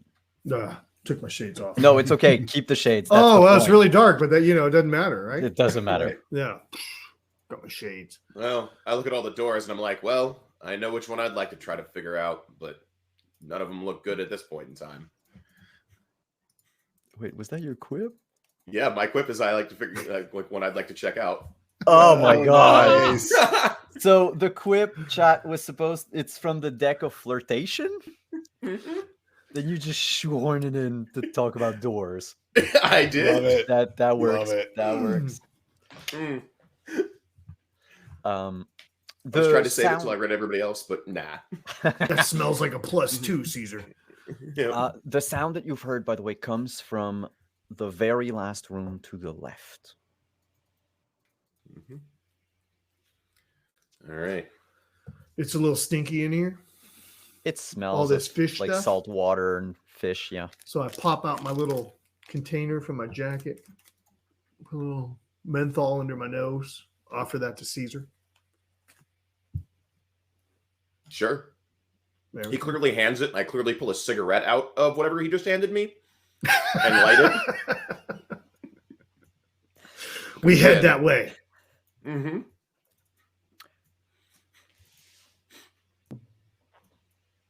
While you're in the room, Linda and Professor, the noise that Linda makes, because the Professor is 0 stealthy, you do not hear the voices yet, but you will hear a commotion in 2 seconds as the pair of armed men walk down the hallway.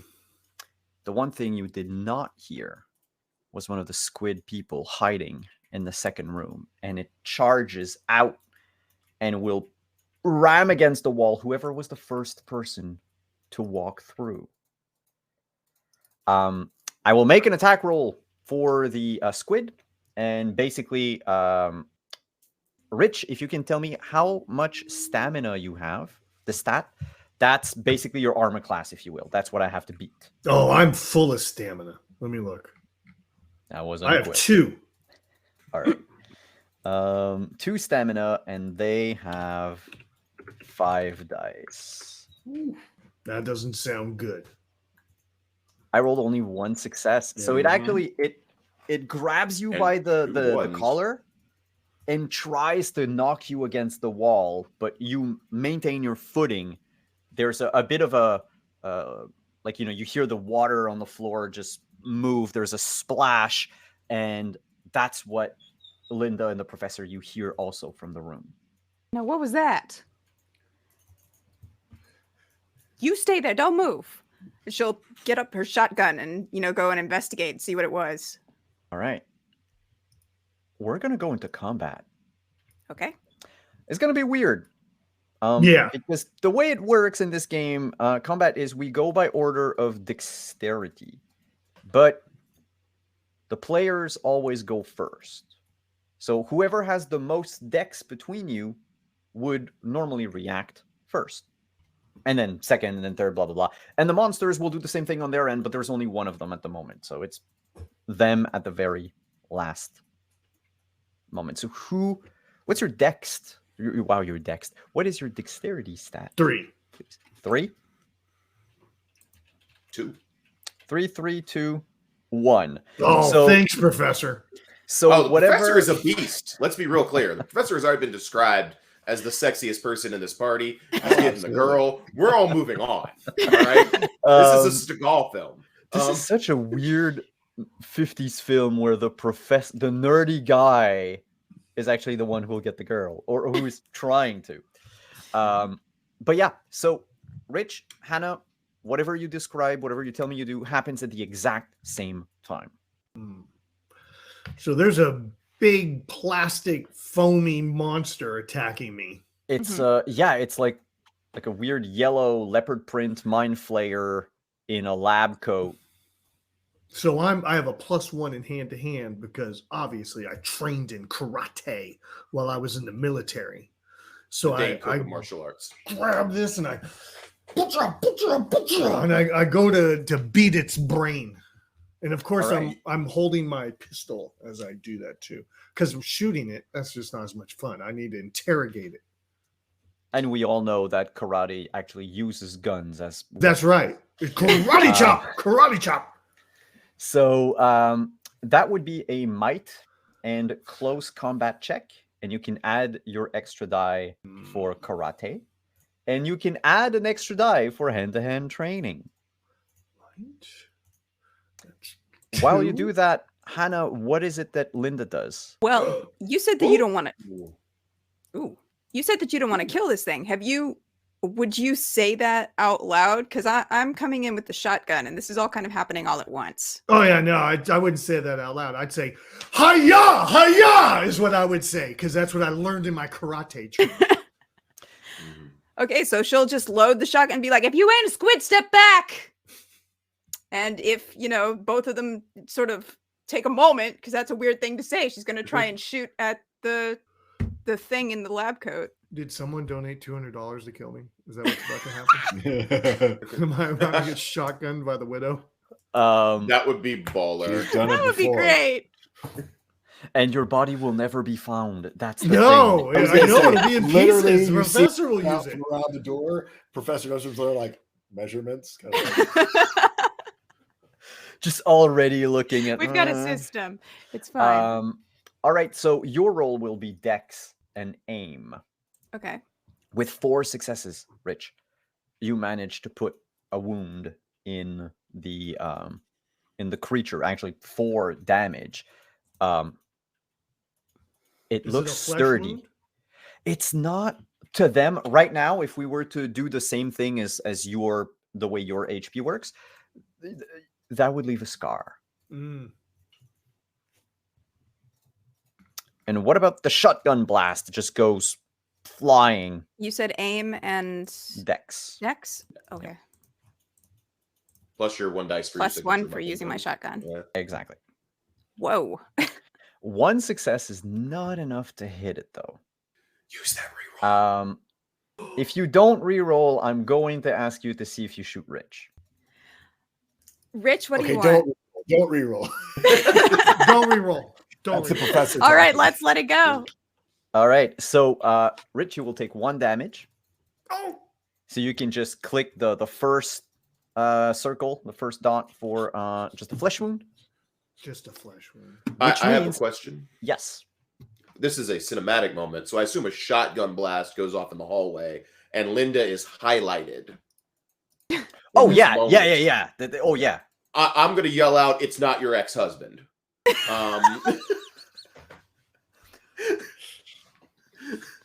Good point. And you would see, actually, Linda, you would now see in the blast of your shotgun, because it was dark, the form of Agent Davis, which you've seen hang around town. He probably I think I've asked seen about- both of these guys. Oh yeah, you've But definitely. You've definitely seen me. I'm the only defense attorney in town. I'm sure you visited my office at least once. You need to be acquainted with whoever might need to represent you. That's true, Should that's true. someone find half of a husband? Asked some questions. Paid me some money. I'm like, yeah, people should probably pay me before they tell me they committed murder. Where do you think I got that line from? By the way, this is a movie wound. So, Rich, it just grazes your bicep, opening, like tearing through your clothes, and it's gonna leave like a little like red scar. There's a bit of blood, but it's gonna look nice. I reach over, and the ketchup packet that I'm holding inside my hand, when I go, heavens to Betsy, Linda! And it just, ketchup just sprays everywhere at the same time. So the way HP works in this game, by the way, for the viewers, is the less HP you have, the more dice you roll. Because you become cooler as you become more damaged. Think Bruce Willis in Die Hard. The worse shape you are, the cooler you can be. However, at some point, you just, it goes over and then you're just gone.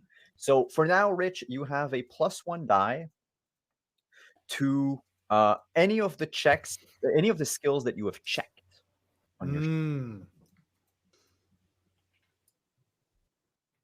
Those that are basically, and if you were wondering what they are for each of you, they're basically the skills that you were given by your the archetype that you chose. Yeah, pretty much all the ones I'm not using.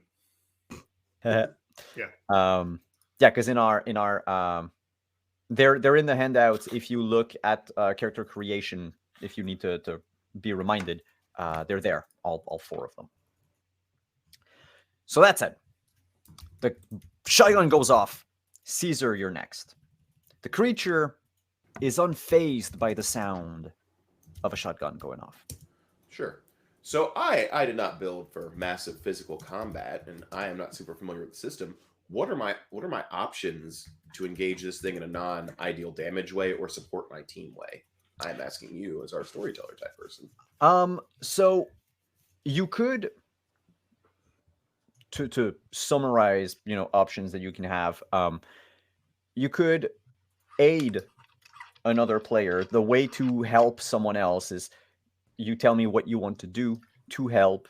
We'll roll a skill check that will reflect what you're trying to do. And basically all of your successes past the first, are given as bonus dice to whatever action this person is going to take. So, if you say, I want to... Huh? Yeah. I'll assist by trying to distract the creature, either through verbal persuasion and make it look at me so that, they can continue to karate chop and shoot it to death. What do you Grab tell the it? tentacles. What's up? What do you tell it? I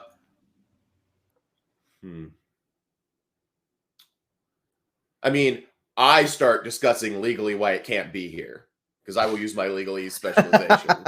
This is clearly private property. You're not a registered citizen. This is clearly trespassing. I don't know why you're here. We need to get you registered immediately. You can't be here. You're like, make a manipulation and persuasion roll, and add that +1 because of legalese.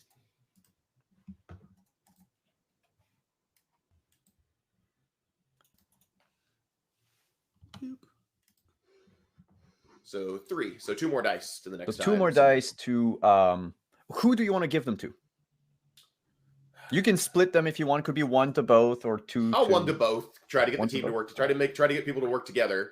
Hopefully, Linda listened to my soliloquy, so she doesn't keep blasting us. Oh yeah, you've really endeared yourself to me in this 1 second that we've realized we're on the same side. Yep. I've caused a distraction, so it's not paying attention to you with a shotgun. That's true. Professor. And so a whole lot of things are going through the professor's mind right now. There's a squid. There's danger. Hugo knew Linda's name. And so we've established he has a grenade in his hand. So he throws the grenade. Oh, All right. Towards the squid person. I have warning? files on We're everyone. concerned about You know what? other potential suitor in the situation. You know what? We're not gonna roll. We're just gonna cut there. And when we come back, you're all in like a side room. There's just a smoking corpse of this squid person, And we're covered in goo. and you're covered in goo and like soot from the explosion. Like you're like dirty, but like the Hollywood kind of dirty, given the budget we have. It's clearly makeup. We can definitely see it. And each one of you can take 1 damage. Sure. I like that. Yep. So we just put that a pip in just a flesh A wound? pip in the just a flesh wound. Yeah. Flush Okay. Yep. The thing, by the way, the squid is not like detached from the body like it did the other. It's just really, well, as far as you can tell, dead. Oh, you know I walk over and kick it with my fancy G-Man shoes. Your government issued boots. Oh yeah. You kick it, and immediately you can feel like the body begin to almost like dissolve. It turns to the consistency of almost like Jello. It's definitely Jello. It's a Jello mold of squid. There's always room for squid. And you could eat it. Calamari Jello mold. I pull out my files. And I go, you're Professor Nightstrom. What of it? Just noting. He's What do you have to do with this and David? David works for Hirschbergs. They stole my research. I'm that pretty sure nincompoop. Hertzberg is dead. I don't know a Hirschberg. I know a little mealy-mouthed kid named David. Hirschberg was the doctor David was working for. Hirschberg This- is probably dead. This specimen was not Hirschmertz. Serves him right. Serves him right. Seems the squid popped his head off. Oh, that's terrible. I look at Probably Caesar. shouldn't. Dude, don't look at me. He's not my client. I will give him some free legal advice not to cackle at people's deaths, though. It looks real suspicious. He's a thief, a liar. He's responsible for all this. The whole town's going to be dead because of him. The whole town, I say. He never realized you'd have to understand. Life finds a way. That had to be a quip, or else We're- that was we're just getting a It wasn't a sued for beautiful, quip, this. but I had to work it in. that had to be a beautiful callback. It's just I love that the professor. If you would have to try to get the pose, but like he's not as sexy as Not at all. Jeff Goldblum. Jeff Goldblum. Awful. No. But he thinks he is. Oh, yeah. absolutely. But yeah, no, you're not wrong. But how do we stop these things? My understanding is you did all the research on this. We don't. We're doomed. Doomed. Doomed, I say. Unless we might be able to, like, There is a way, Professor.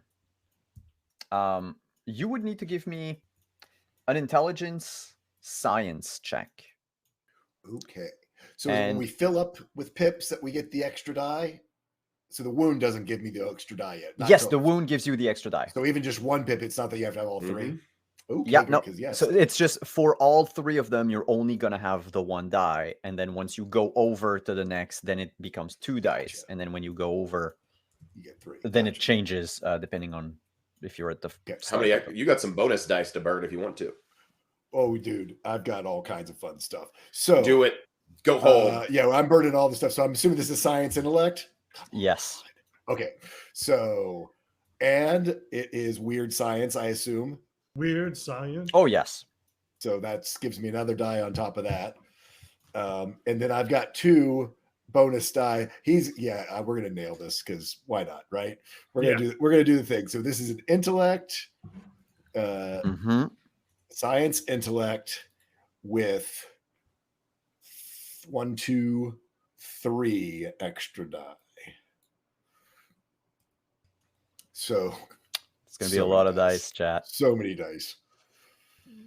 Oh. Only 3 successes out of the bazillion dice that I just rolled. Yeah, what the hell? But Did the ones count against him? no, the Okay. ones, basically the ones, the way it works, I'm not using it for the one shot, but it's That was 11 dice and I only got 3 successes. Holy cow. It's They're if you weird. fail, but you also rolled a 1, that would be like a crit fail. However, Professor, we do have a reroll. And I'm going to tell you a thing that I'm going to tell everyone right now. Whatever way you have of defeating these creatures, whatever amount of successes you get on that check will be sort of a bonus to give to everyone when fighting the things. Because you will know how to, technically, you'll know how to get rid of them.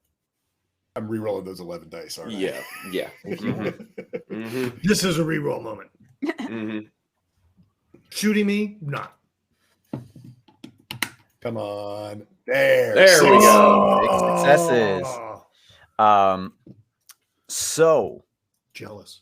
the way to defeat them is not written in the script. It just says in like blocky parentheses, ad lib. So I don't know what that means.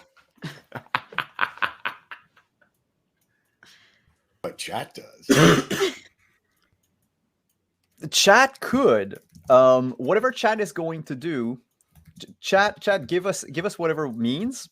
Meanwhile, I'm going to ask the other 3 players, while Professor Nightstrom is scratching his head, you can look around the room and just like assess not just this room, but like even the rest, if you wanted to take a look at what's been happening here for a bit of expediency.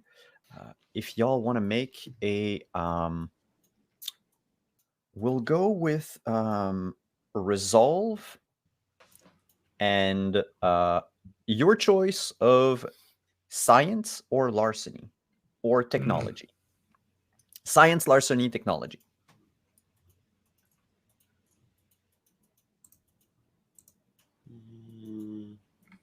Okay. Wow. Okay. I like that, Canadian Moose. It's going to be a social thing. Did you say resolve? Yeah, resolve. Okay. Yeah, I'm not much help. Well, that's 1 success. I have 1 extra die. I'll burn it now. Why not? Yeah, sure. Nope. Nope, not going to get anything out of it. So it's while the professor was looking. So I'll skip your roll, Tall Squall, if you're okay with that. No, that's just because you're gonna have the one I thing. didn't realize I'm just having fun clicking buttons. It's fine. Linda, you're the survivor, so you're used to looking around. You notice on one of the whiteboards that came off the wall, there's like their entire invasion plan on it. Like those squid people, that was just however many there were. You remember the 2 door-to-door salesmen, probably Hirschmertz now, and that you're aware of, the one that was in the corridor, maybe a bit more. They've detailed their plans. They were here earlier, probably even last night, and they are going to wait for the parade. They're going to hide amongst the crowds and pop everyone one by one, just like a row of like firecrackers. Just pop, and replace them.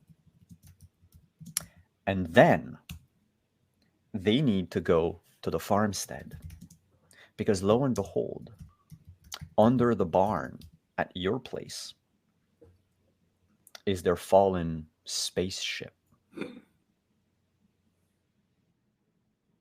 And so you see like their detailed plans. It looks like almost like a football, sketch of what to do. They're going to hijack the parade. Well, we either got to cut them off at the parade itself, but I don't know how we're going to figure out which ones they are among all those people. And after that, they're intending to go back to the farm to get their spaceship back and go back to space. And Professor, the way to defeat them, they are unable to pass as proper humans. You can, if you bamboozle them through riddles or even just something like technobabble or legalese, anything that would get their brain to kick into overdrive and try to figure out how a human should respond. It could be anything. It could even be flirtation. It should melt their brains, literally, and end them. That hive mind. You've got to use the old logic noggin on them, but not in a normal way, because they're smarter than us, but they're not clever. You got to be clever. You need riddles. You need innuendo. You need puns. That's it'll melt their brains, I tell you. Well. Their brains. Puns, huh? No brute forcing our way out of this one. Yeah. Well, I guess we That should get to your the town quip? radio station then. They're going to broadcast all the music on the parade over the radio. If we take that over, we can use it to put puns on the airwaves. Because you always have to have a silly third act thing that made no sense with the rest of the movie in a bad B film. Of course. To the bureau vehicle. We see, kind of like earlier when the screen split in half. I don't know why the director insists on doing those like parallel cuts. It doesn't work. But anyway, on the one side, we have the two trucks driving down the road, speeding back into town. On the other, we see the parade beginning. There's the music. What's that song that plays on every parade? Like da na na na na. Yeah. I don't remember what the name of that song. Yeah. And then there's the high school marching band that you see beginning to walk down the street. Mhm. And of course, on the one side, on that one nice house on the porch, there's Mrs. Nightstrom. I assume your mom has your last name, or you have the last name. Yes, absolutely. Yeah. Yes. So Miss Nystrom is there watching the parade, and she's just steepling her fingers while you notice in her curls at the back of her hair, like the tentacles begin to sprout. Somewhere in the crowd, a savvy viewer might see the salesman. Actually, might see like 4 of them, because we have a lot of the same costumes, and at this point, we're just going to reuse them. One of them is canon. The others are it just so happens. There's even like the actor that plays David, but as another character, just because Getting recycled. And I mean, just for the kick of it, the 4 of you are also somewhere in the crowd, like as another character, because of course, bad red wig on Linda, like clearly a different mustache on the 3 of us, and a toupee on the professor. Actually, he's got a long hippie wig on. Yes, completely out of place hippie wig in a 1950s film. Makes complete No, he's full blown dressed as a woman. It's full blown in drag. There you go. And so we see those like two cuts, I guess. My cinematography vocabulary in English is way poorer than it is in French. But even then, at some point, it swipes, and we go back to just the 4 of you in your 2 trucks as you pedal to the metal back into town. Question: the shortest route to the radio station would cut through the parade? Oh, hell yeah. That's not even a question. I put the little thing on top that goes, woo, woo. I'm going. We're following. All right. Let's let me roll a thing. Can I roll pilot? I don't know if that counts I for need the cars. 2 drivers to roll Dex and pilot. Oh dear. Because there are 2 trucks, right? Yeah, buddy. Finally one of my... Holy hell. The difficulty is going to be 3. So you need 3 successes or more Oh no. to swerve and avoid people. There we go. All right. That was the last of everything I've saved up and my wound plus one. So, Linda, Yeah. Caesar and Hugo just blaze right through. As you go to follow them, there are like these 2 window repairmen just crossing the street. Always a window repair mode, carrying a ladder. Yeah. You Big plate of glass. you just run through. They drop the glass. You break through it. It's kind of a cool stunt. Probably one of the most expensive stunt that we could do. This is where all our budget went to. This one yeah, shot. and it's also a super cut of like 3 different cuts because we never got it right the first time. So you charge in, and then there's just like a cut where the glass breaks before the car hits it, and then it goes back up, and then it's weird. You are peppered the car with shards of glass. The other 2 are just yelling out of the back. The other 2 are basically just the same actors for Hugo and Caesar with like a just big like Mario mustache. You follow nonetheless. The car isn't damaged, but this event has attracted the attention of the Squid people. Some of them in the crowd just snap their neck, sees that the 4 of you are driving somewhere, and 4 of the Squid people, the squiddly part detaches from the head and just whoop, whoop, whoop, whoop, into the sky, going towards the radio station. But y'all aren't aware of that yet. Cut to the radio station. Tires screeching. Both of you, the 2 cars, stop there. What are you doing? Oh, I jump out, do my best Luke Duke over the door, over the hood towards the front door. I say, we got this. Does everyone have a pun to challenge, or does everyone have a riddle to challenge them with? I'm going to have 4 quips. What the hell is this? Oh, Nerd on Wheels donated. All right. 3 All right. quip cards for the GM from deck 5. But it's the same that I had earlier. You know what? Just because it might be funny. If you don't mind, Nerd on Wheel, I will take the 6th deck. I am sure they'll be like happy. you get more value, more bang for your buck. The 6th deck is the flirtation. And I'm gonna have Squid people be forced to say those things. Oh boy.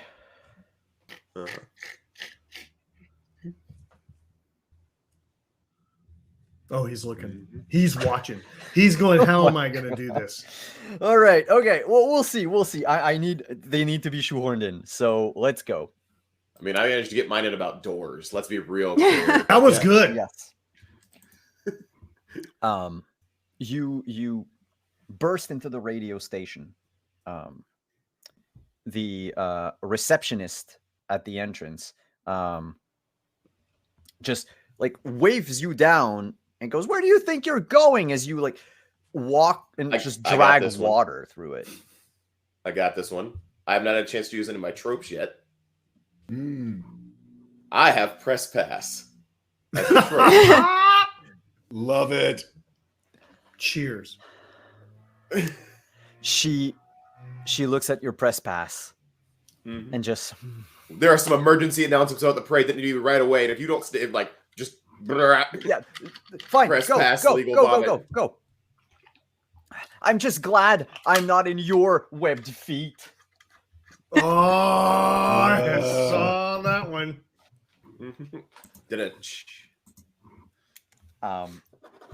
and she lets you go through. You would climb up the we don't really care what staircase you climb up to, because you burst into the studio. There's the little on air sign up, and a very, very confused announcer that just goes, and now we're by God, what is going on here? Oh yeah, I'm holding my badge up on this one too. As we bust Jonesy, in the room. it's an emergency. We need the airwaves. Okay. Thank you. I People do of assume Pleasant that Valley. Oh, look, you just named the town. We have no idea. That was awesome. We're just naming towns now. I come Professor- to you in dire straits. We are on a precipice of one of the great days of our town, and we need your help. The traditions of this town date back many, many years, and they're not always the best, but we're not going to get into that.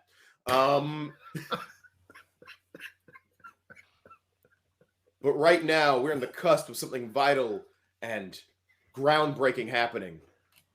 There are beings that walk among you that wish to impersonate you, but we know how to get them away. And then I will turn towards the doctor and throw him the first pun, because I suck at puns. Out of character. By the I way, am- as you do so, Mhm. let's say there's a window in the studio. I don't know why there would be. But Sweet. there's Yeah, one. no, why wouldn't there be? It's dramatically appropriate. The four of you can see the four squids approaching the building. One of them actually will like slam into the window, just like, and it's got like a tiny mouth. It's actually like, because we don't have a whole lot of budget, so we don't have an actual proper beak. We all know it's a person in a latex mask, but it's like, imagine like 5 tentacles with just a human mouth of like the stunt person, the extra. I thought you were going to say it's like 2 cans put together trying to be a beak. Oh god! Oh yeah. no! And it tries to like eat at the window. Seeing that happen, the professor grabs the mic but looks straight at that squid that just hit the glass and goes, "What do you call a squid that hits a concrete wall?" Damn.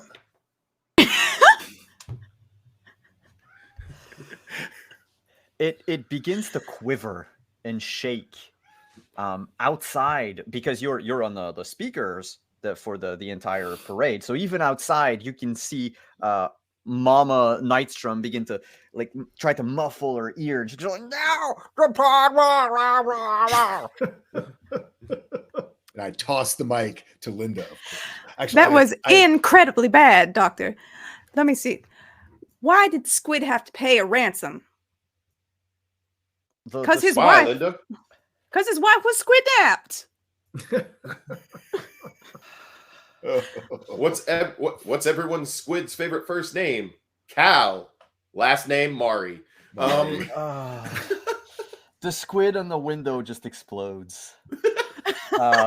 Meanwhile, though, Mr. Agent Davis, you can hear coming from the receptionist downstairs, "You're not supposed to be here. You don't have a press." And they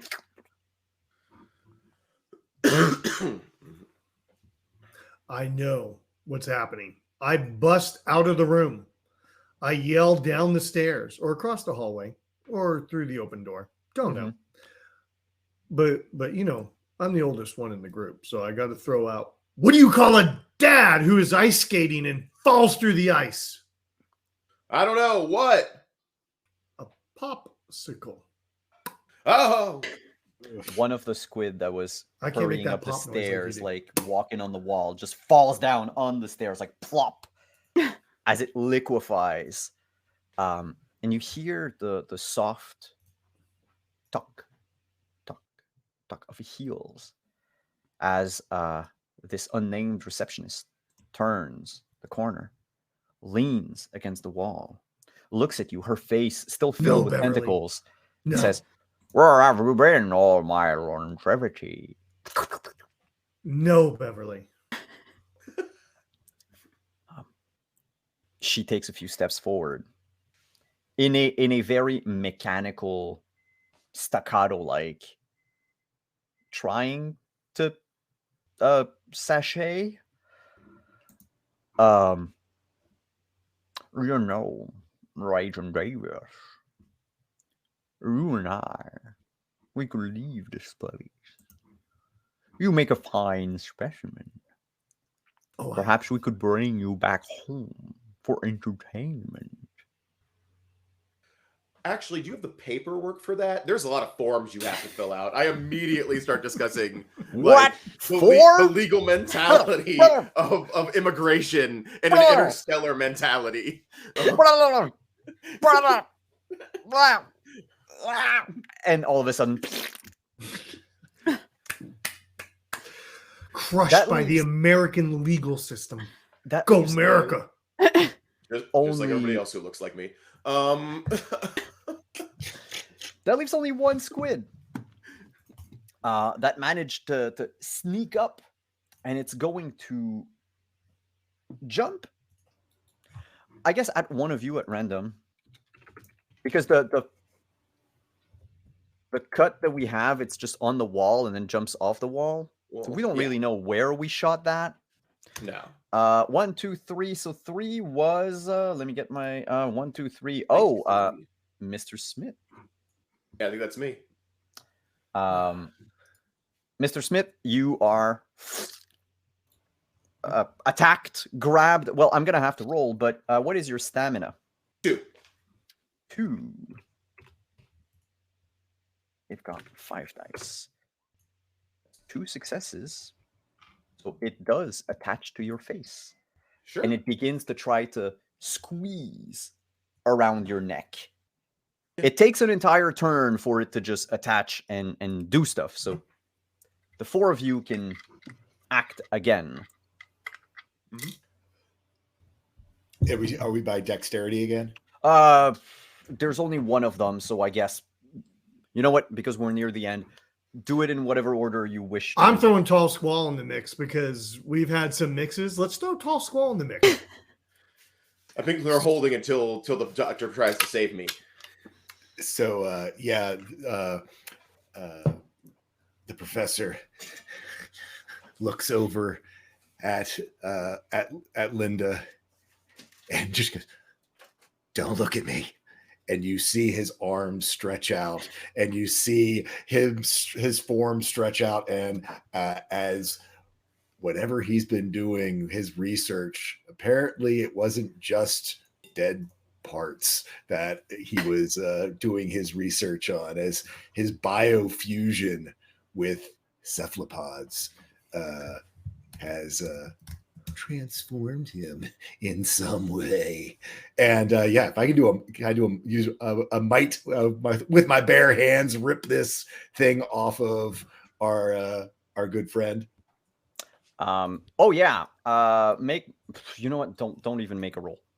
The big surprise reveal. Yeah, the big surprise reveal. You grab the squid, pop it out of off the neck of Mr. Smith. What do you do with it? He eats it. Calamari. As you eat it, and the last bit of the squid goes inside your mouth, you hear, like with an echo from within, the squid just say, "I've never been happier to be free of someone's slimy grip." Oh. That was my other grip.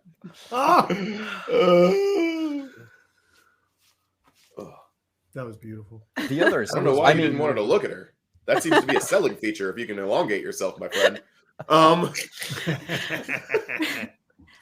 At the parade, the other squids have gone into a frenzy and they're rushing towards the radio station. You don't really, well, you could see it from the window. You need a few more puns or a few more, ways to confuse them. I think a mealy mouth boy and immediately grab the mic. David's dad has 3 sons.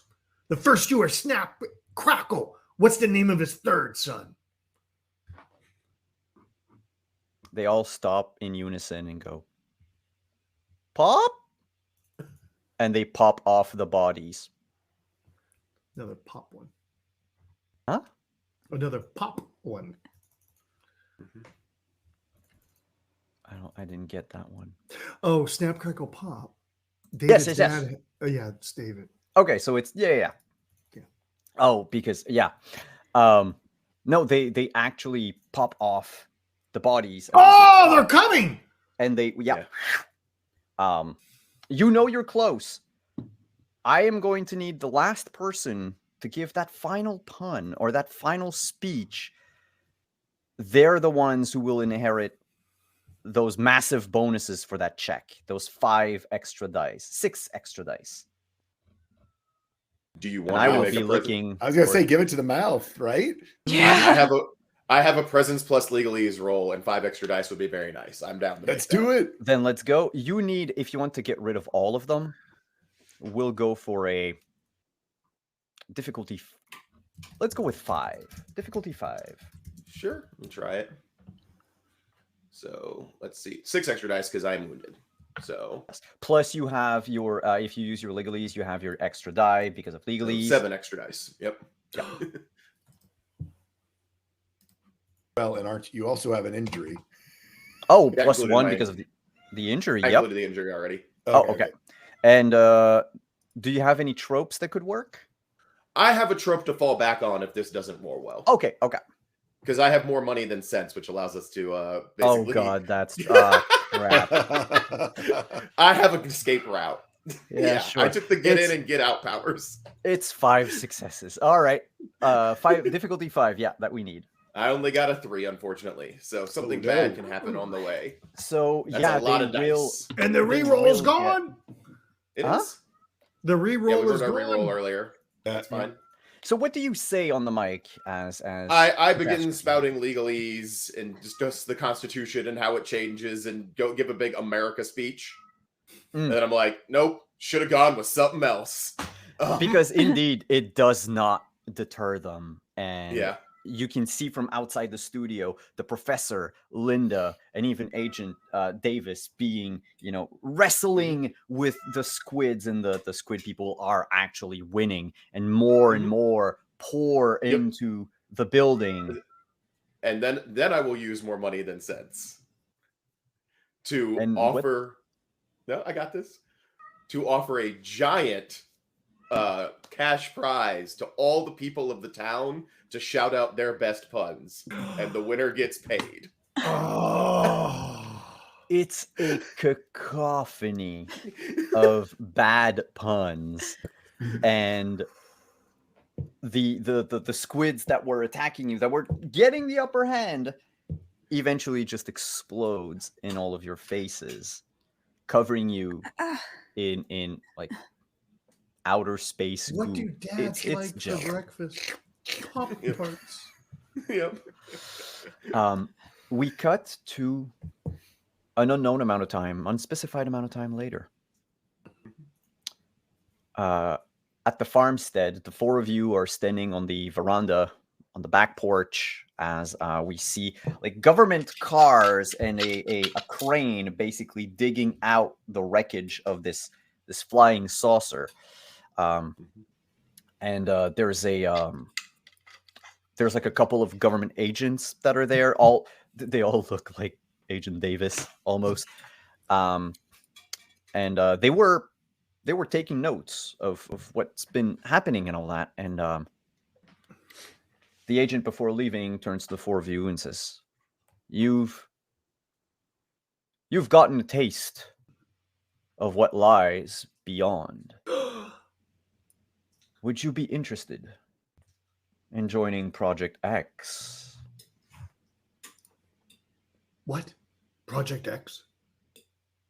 I've only heard fables and stories of Project X. We will only extend this offer once. Well, Yay or Professor, don't nay? you think you should accept?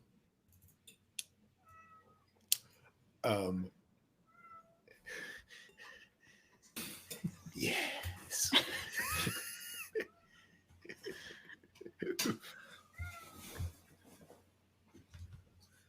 Professor says yes. The others? Oh, I'm I in. said Linda gets Yeah. to roll for me. Yes, yes. By the way, I want the smash cut to be "oh hell" and then end. Like, no answer. As my character, that's what I want. All right, that's where we're gonna end this movie. And so technically, like at the end of the credit, there would be like, we might see these heroes No, again. we will return. We will return in Project X. Column title not found. Like, Yeah. Like someone forgot to fill out the graphic. yeah. Vampires So- from Portland, Oregon. The movie will tour certain like festivals. It will be broadcasted in a few very select theaters. It doesn't do well because the other studio, even if they released theirs a month later, it just drowned ours easily. But in a few decades, Improbable. on a different planet, this movie will become a cult. Will gain a cult following among Squid people teenagers, who will look at it as one of the best horror movies, where humans defeat their heroes with nothing but words. That's where we're gonna end. Bum, bum, bum. I like how those other squids had to learn the lines, or else we would have killed them via the audio waves. Oh, it's we'll say it's like subtitled. Oh, okay. Like the And of course, the movie's subtitles muted. show up before the answer, Yes. kind of like in movies. Yeah, totally. And it's in totally. their speech, so it's basically Murloc subtitles. It's just Yeah, like that ruined F-Boy Island for MRRGRL. me. It kept showing me who was winning in the captions before F-Boy Island announced it. So, Rich, take it away. Let's wrap this up, folks. I'm going to get rid of these ridiculous shades, my G-Man shades, and we're going back to my regular glasses. Everyone, thanks so much. Again, big shout out to all the folks working in the background. While we're up here, us five, there's 4 or 5 people making stuff happen back there. So big thank you to them. Huge thanks to the folks that contributed not only monetarily, but also with sponsorship material. Necronautic Gnome, over to Elderwood, things on the cyber, as we know, Artal Sorian, as we wrap things up. So all great along those lines. I'm High Shelf Rich. Find me on TikTok. They call me Big Boomer. Other than that, I'm going to push it around, and I think I'll just walk with the same thing I did before. Paul, look at this camera, this camera, this camera. What are you up to, man? What am I up to? Yeah, where can we hi find you? everybody. What are you I'm doing? Paul. You can find me here sometime in the near future running some Lancer, I believe. Yes. You can find me on Lost Caravan for the first time because Hooper's been keeping me out. I'm kidding. No, I've that's started good. that You're going to be rumor. on.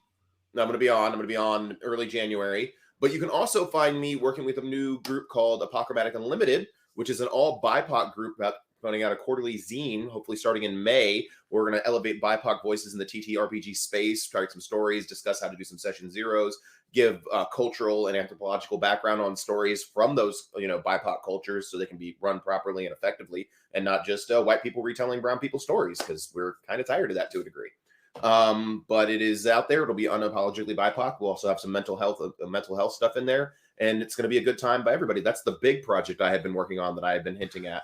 Paul, we're going to find that on Drive-Thru-RPG or anywhere like that. I know as we were doing this, you and I had some great conversation after session 0. Is that going to be available for easy download? Do we get it from Drive-Thru? It will be available for and easy do a download. donation? We're not sure about Drive-Thru yet. We're going to have the base stuff up in March. But we will be putting it out probably Kickstarter early May. We already have a little bit of grant, so we do have some money. But the issue 1 should be out in May, but will be available very easy for people to find, either through Patreon or through Drive-Thru. That's been discussed, but has not been confirmed. We haven't contacted them yet. I know some people there as well, but yeah, that's the goal, is to get that out there for people of color to get some publishing credit as well as some other things. But yeah, it'll cover topics like what we talked about in the session 0. That's awesome. those of you I who think are- everybody will yeah. benefit from that completely. Yeah. Anything else? I'm going to move over to. No, actually, it's the holiday season, so I'm a little light on what I've got going on because it's super busy. So yeah. Animation. Tell us something. All right, I am Hannah, Hanimation Art on Twitter, Hanimation Studios on Facebook and Instagram, and Hanimation, just plain Hanimation on what's that new thing, Hive? Yeah, you can also good. find my shop at hanimation.shop, which is easy enough to remember. You can find a bunch of cute, fun little things for the nerdy person in your life if you want some stocking stuffers. And you can find me. Where can you find me? You can find me on the Wandering DM channel, Wandering Society channel, at 1 p.m. Eastern on Saturday for some Scion Birth of the New Gods, which is very exciting. And then you can find me over on Other Docs channel at Monday, 7 p.m. for Don't Rest Your Head. So that's all I've got going on this holiday season. That's a lot. And by the way, great sponsor in the past. I got my little draw. He comes around with me everywhere. He was running around PAX Unplugged this past week. I remember you told me that. Yes, he was enjoying that. Tall Squall, give us the lowdown. Hey, I am Tall Squall. You can find me all over social media as Tall Squall across pretty much every platform. I was able to somehow I was able to get it. So it's great. So the biggest thing I've got going on is just recently self-published my first novel, Legacy of the Vermilion Blade. It also benefits the Trevor Project. 100% of the net profits go towards the Trevor Project. And we definitely, you can follow my Twitter. There's my pinned tweet will take you to the Amazon page. It is a LGBTQIA inclusive fantasy high adventure novel with an asexual protagonist. As being ace myself, wanted to get some more ace representation out there in the world. And so please check it out. Like I said, 100% of the net profits are going to the Trevor Project as well, because it is an amazing, amazing organization that I also love to support in every possible way that I can. And as I, way back in the day, started my life as a charity streamer, I signed up for lots of things looking at, are you available on this day? And looked on not what was on either side of it. So you will find me again tomorrow, charity streaming over on the Bard's Playhouse. And then you will find me over at Some Other Heroes on Sunday, streaming as a guest player on their game as well. So all Squall weekend. Hunker down, folks. Be sure to take those vitamins and get lots of water. You've got a lot going on. And by the way, Saturday, I will check that out. Bard's Playhouse? Yep, the Bard's Playhouse. That's my home. It's called the Bard's Playhouse. I can't believe I didn't register that. That's awesome. Yeah. So, dude, that's going to be great. I'll check you out. What other crazy things are you playing? Because, I mean, you just killed it as an evil scientist, so I want to know what else you're doing. Tomorrow, I am a sorcerer paladin who is a zealous sorcerer paladin who basically wants to cleanse the world with fire. And seems then, mentally stable. Mentally stable. And then I am a druid paladin. I know it's a theme. On Some Other Heroes, Oath of the Ancients, and protecting the deep groves of this world that's been flung into the air. So there you go. Sundered world that's floating in the air. So cool. It's very cool. Very cool. Chris Meefins, it is an amazing, amazing world that he has built. Kind of reminds me of anyone who read the Deathgate cycle. Golly, I came up with it by the guy who wrote The Mandalorian and the Belgariad. Was their next series. I might have that wrong, but anyway, where basically the world was broken into lots of pieces and it now floats as this sort of floating islands and airships and wonderful things like that. Nice. Excellent. And by the way, before I go over to Simon, the Wandering DM, I have to say, cheers. We made it to 1,500. Great donation on Wheels to kind of close that gap. And then our Prime Minister of Flirting, I am T-Rex, dropped in the last 15. Cheers. So, short of that, awesome. So Simon, now that you've seduced us all with your Squid voice, from your flirtation. I was trying. I don't know if you noticed, because I ended up giving up on it. But at the start, I wanted to do the Squid people when they speak normal. Some of their syllables are like garbled. But I realized at some point that I was messing up myself. So I was like, fuck it. They're not going to talk anymore. which is it befits a movie like the one we wrote, where all of a sudden, we're just not gonna have the characters speak anymore. Simon, tell us about your life. I know it's really complicated. We've podcasted, we've played. It was really funny on the podcast. It was Simon, and we get on there, and I'm like, have we met? My name's Rich. And he's like, yeah, I've DM'd, Wandering DM. And I'm like, oh, I didn't know your real name. And so tell us. There's a few people that don't know my real name. But I have one question, however, before I do this. Yeah. Hannah, what is the deadline to order stuff from your shop to get it for Christmas? I would say definitely put in your order before the 14th for the United States, and other places probably the next couple of days. Like, I can't guarantee anything with the US Postal Service or any other postal service. Quite frankly, they like to do their own thing. Other than that, yes, I am Simon at Wandering DM. You can find me. So I'll do the streaming bit first tomorrow. So every Saturday at 1 p.m. Eastern, or as often as we can, we play Scion, we call it Birth of the New Gods. It's Scion 2nd edition. We are now at the demigod part of the adventure. And we're going to play up until the players reach their apotheosis and become gods themselves. Right now, they're dealing with some doppelgangers and some strange other, basically, scions who have taken a different turn, a different path in life. They have turned social media into a religion, basically. It is weird. But you can convert viewers and fans and subs into actual faith and power your character with it. That's how it works. That said, on Mondays, well, we are done, actually. But coming back in January, Monday nights, 8 p.m. Eastern, we play Vampire the Masquerade, Montreal by Night. We just finished the last interlude last week with Flory.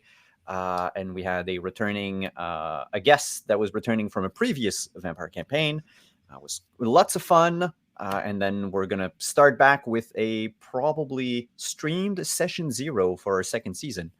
And then go into the second season, and we will have mystery guests coming in for the second season. Does that mean you're inviting me? I could. We can talk. Shit. I didn't see the email yet. I can have my people call your people. I'll look after this. Sure. That said, you can also get the game I wrote, Vampire the Masquerade Chapters, which is available for pre-order. It's an RPG in a box if you've always wanted to maybe try Vampire, but you do not want to bother being a GM or having a storyteller. This is essentially an entire campaign that you can play GM-less. That is up for pre-order. Well, pre-order right now, but the games are basically on their way on ships. So if you order now, you will get it fairly soon. Otherwise, you might have to wait a bit. The numbers are very limited. The box itself is £25. So 25 pounds of goodies. Wow. And otherwise, if you've heard the podcast, there's always Werewolf the Apocalypse. That might be right now the campaign is done on Kickstarter, but you can always keep an eye out. Maybe you can send us a message. You can see that on Kickstarter. If someone drops out of their pledge, we always look for people who are willing to take it instead of just like trade the game from one person to another. So we can, you can have happy people who unfortunately missed the Kickstarter. That's I think that's it. That it? You sure you don't have like 10 more things? I mean, holy smoke, Simon. You're moving all over the place. Yes, I am all over the place, and that might be a problem. Yes, there's one more thing. I knew I could pull one more out of you. Next Wednesday for the next 6 weeks, I'm playing in a mini meat grinder campaign of Warhammer 40k, basically kind of inspired by Dark Tide. On Devil's Luck Gaming, we're basically just 3 players going to try to survive a haunted ship in the middle of space. Good luck. Mothership. That sounds a little for nasty, those of you who my know friend. Warhammer, it's a space marine, a tech priest, and I'm playing scum who does not believe in the Emperor and has no real enthusiasm for religion or all that. I am going to survive one game That's I'll what's give you gonna happen. 45 seconds depending on the Space Marine. Just hold Dark you up Angel. as a He's a Dark Angel. okay. You have a decent chance. They're borderline heretics. Yeah, but Yeah, I said it. I said it. Come for me. Whatever. I'll fight you in the streets. Flames They'll in find the you on the blood. DMs. Yeah. No, I don't fight you. Now in I'm the done. DMs. Now That's I'm not worth my done. time. Thank you, by the way, players. Thank you, players, for coming, for playing. Thank you for agreeing to taking part in this game, for learning the ropes of They Came From Beneath the Sea. Thank you, I chat. And couldn't thank you for all the wait to donations. play. And speaking of playing, Sunday, Old School Essentials. That's our next charity stream. And by the way, thanks for the raid, Cats, Dead Man. I see Kylan with an N. I saw Connor earlier when I was hanging out with Dead Man. I saw Dom earlier when I was hanging out with Dead Man. So maybe they're here too, but peace. Love you guys. Everyone show up Sunday, 8 p.m. EST. I'm running some people through the gauntlet. And unlike this game, I'm going for a TPK. Oh, wait. 2 more donations. I got the thing in my ear from the producer. Like I mentioned, we got like 4 or 5 people really making this happen in the background. Dom, $100. Kylan with an N, $20. We're over 50. We're over 1,600. That's another drink. That's all I can say. Cheers. Thank you. Wow. Yeah. Oh, You know, yes. Dom, Ah, if you crap. could have been here earlier, that $100 maybe could have killed me. There was one of those little things floating out there. You could have probably worked it out to, I'm a big Soylent guy. You're a big Huel guy. Maybe, we got to. I had 2 more things, Rich. Oh, shoot, man. There you Really go. am all over the place. I forgot. Sunday on Praxagorathus Mephorius channel is the finale of our Witcher, this season of The Witcher Roads Home, as the castle is about to be besieged, and I teleported away to a brothel because I don't care. I don't play Fuck by this the shit, rules. I'm out. Exactly. That's the correct term. Is fuck this shit, I'm out. Someone said that I was too tuckered out after teleporting an entire caravan across a continent. So you know what? I get some me time. Next year, starting in January, over here on High Shelf Collective, Cyberpunk Red, with me as the GM. What? Nice. I can announce that. What? World premiere. What? I don't even know if David wanted Why me did to no one say it. tell me this? How is this not in my notes? Hold Yes, on. as David part of an Gillespie, anthology. where is my notes? I usually get like briefings. about this. What? Well, you're going to be in one of them, right? I Ascension? could be. Yeah, I was in Ascension. Okay, so I was it's in like the a last season of Ascension. Yeah, so okay. I do. That's how I knew, because I knew things. So Because yes. I may also be dealing with that in a bit. So I can't say anything yet. Nice. Yes, I had a it's plan. going. I have a plan. It's a good plan. Okay, guys, we're just going to stay here all night and chat. We got No. another donation from Cats for $20. We're not going to play a game. We're just going to talk about what We're just gonna games bullshit for the play. next like 2.5 hours. You're changing this over from a gaming stream to a slice of life. Welcome to Rich Randomness. We could play GeoGuessr. People could like donate to like do the rules. Oh, I have an idea. No, seriously, we can't hang out all night. I know there's people on the It's East. almost midnight Cats, here. thank you so much for the donation. And all the people that came in after the break, by the way, all those tickets go into the game pile pool. I'll let someone else explain it, I think, better in chat than I can. But if you show up Sunday, we'll probably talk about it again. And you can kind of hear. But, dude, hang tight. We got this CD Projekt Red, all these, or not CD Projekt Red. We got these Cyberpunk books coming out that are, oh, look, there's stuff that, no, it's not there. Every donation, it's in the chat. It's all there. As Simon was wrapping up, and as I'm wrapping up, did anybody think of anything else they want to throw in? Because it seems like every time we hang out a little bit longer, some more money shows up. Yeah. No, we good? Yeah. Ethan, take us away. Peace. Bye. Bye-bye.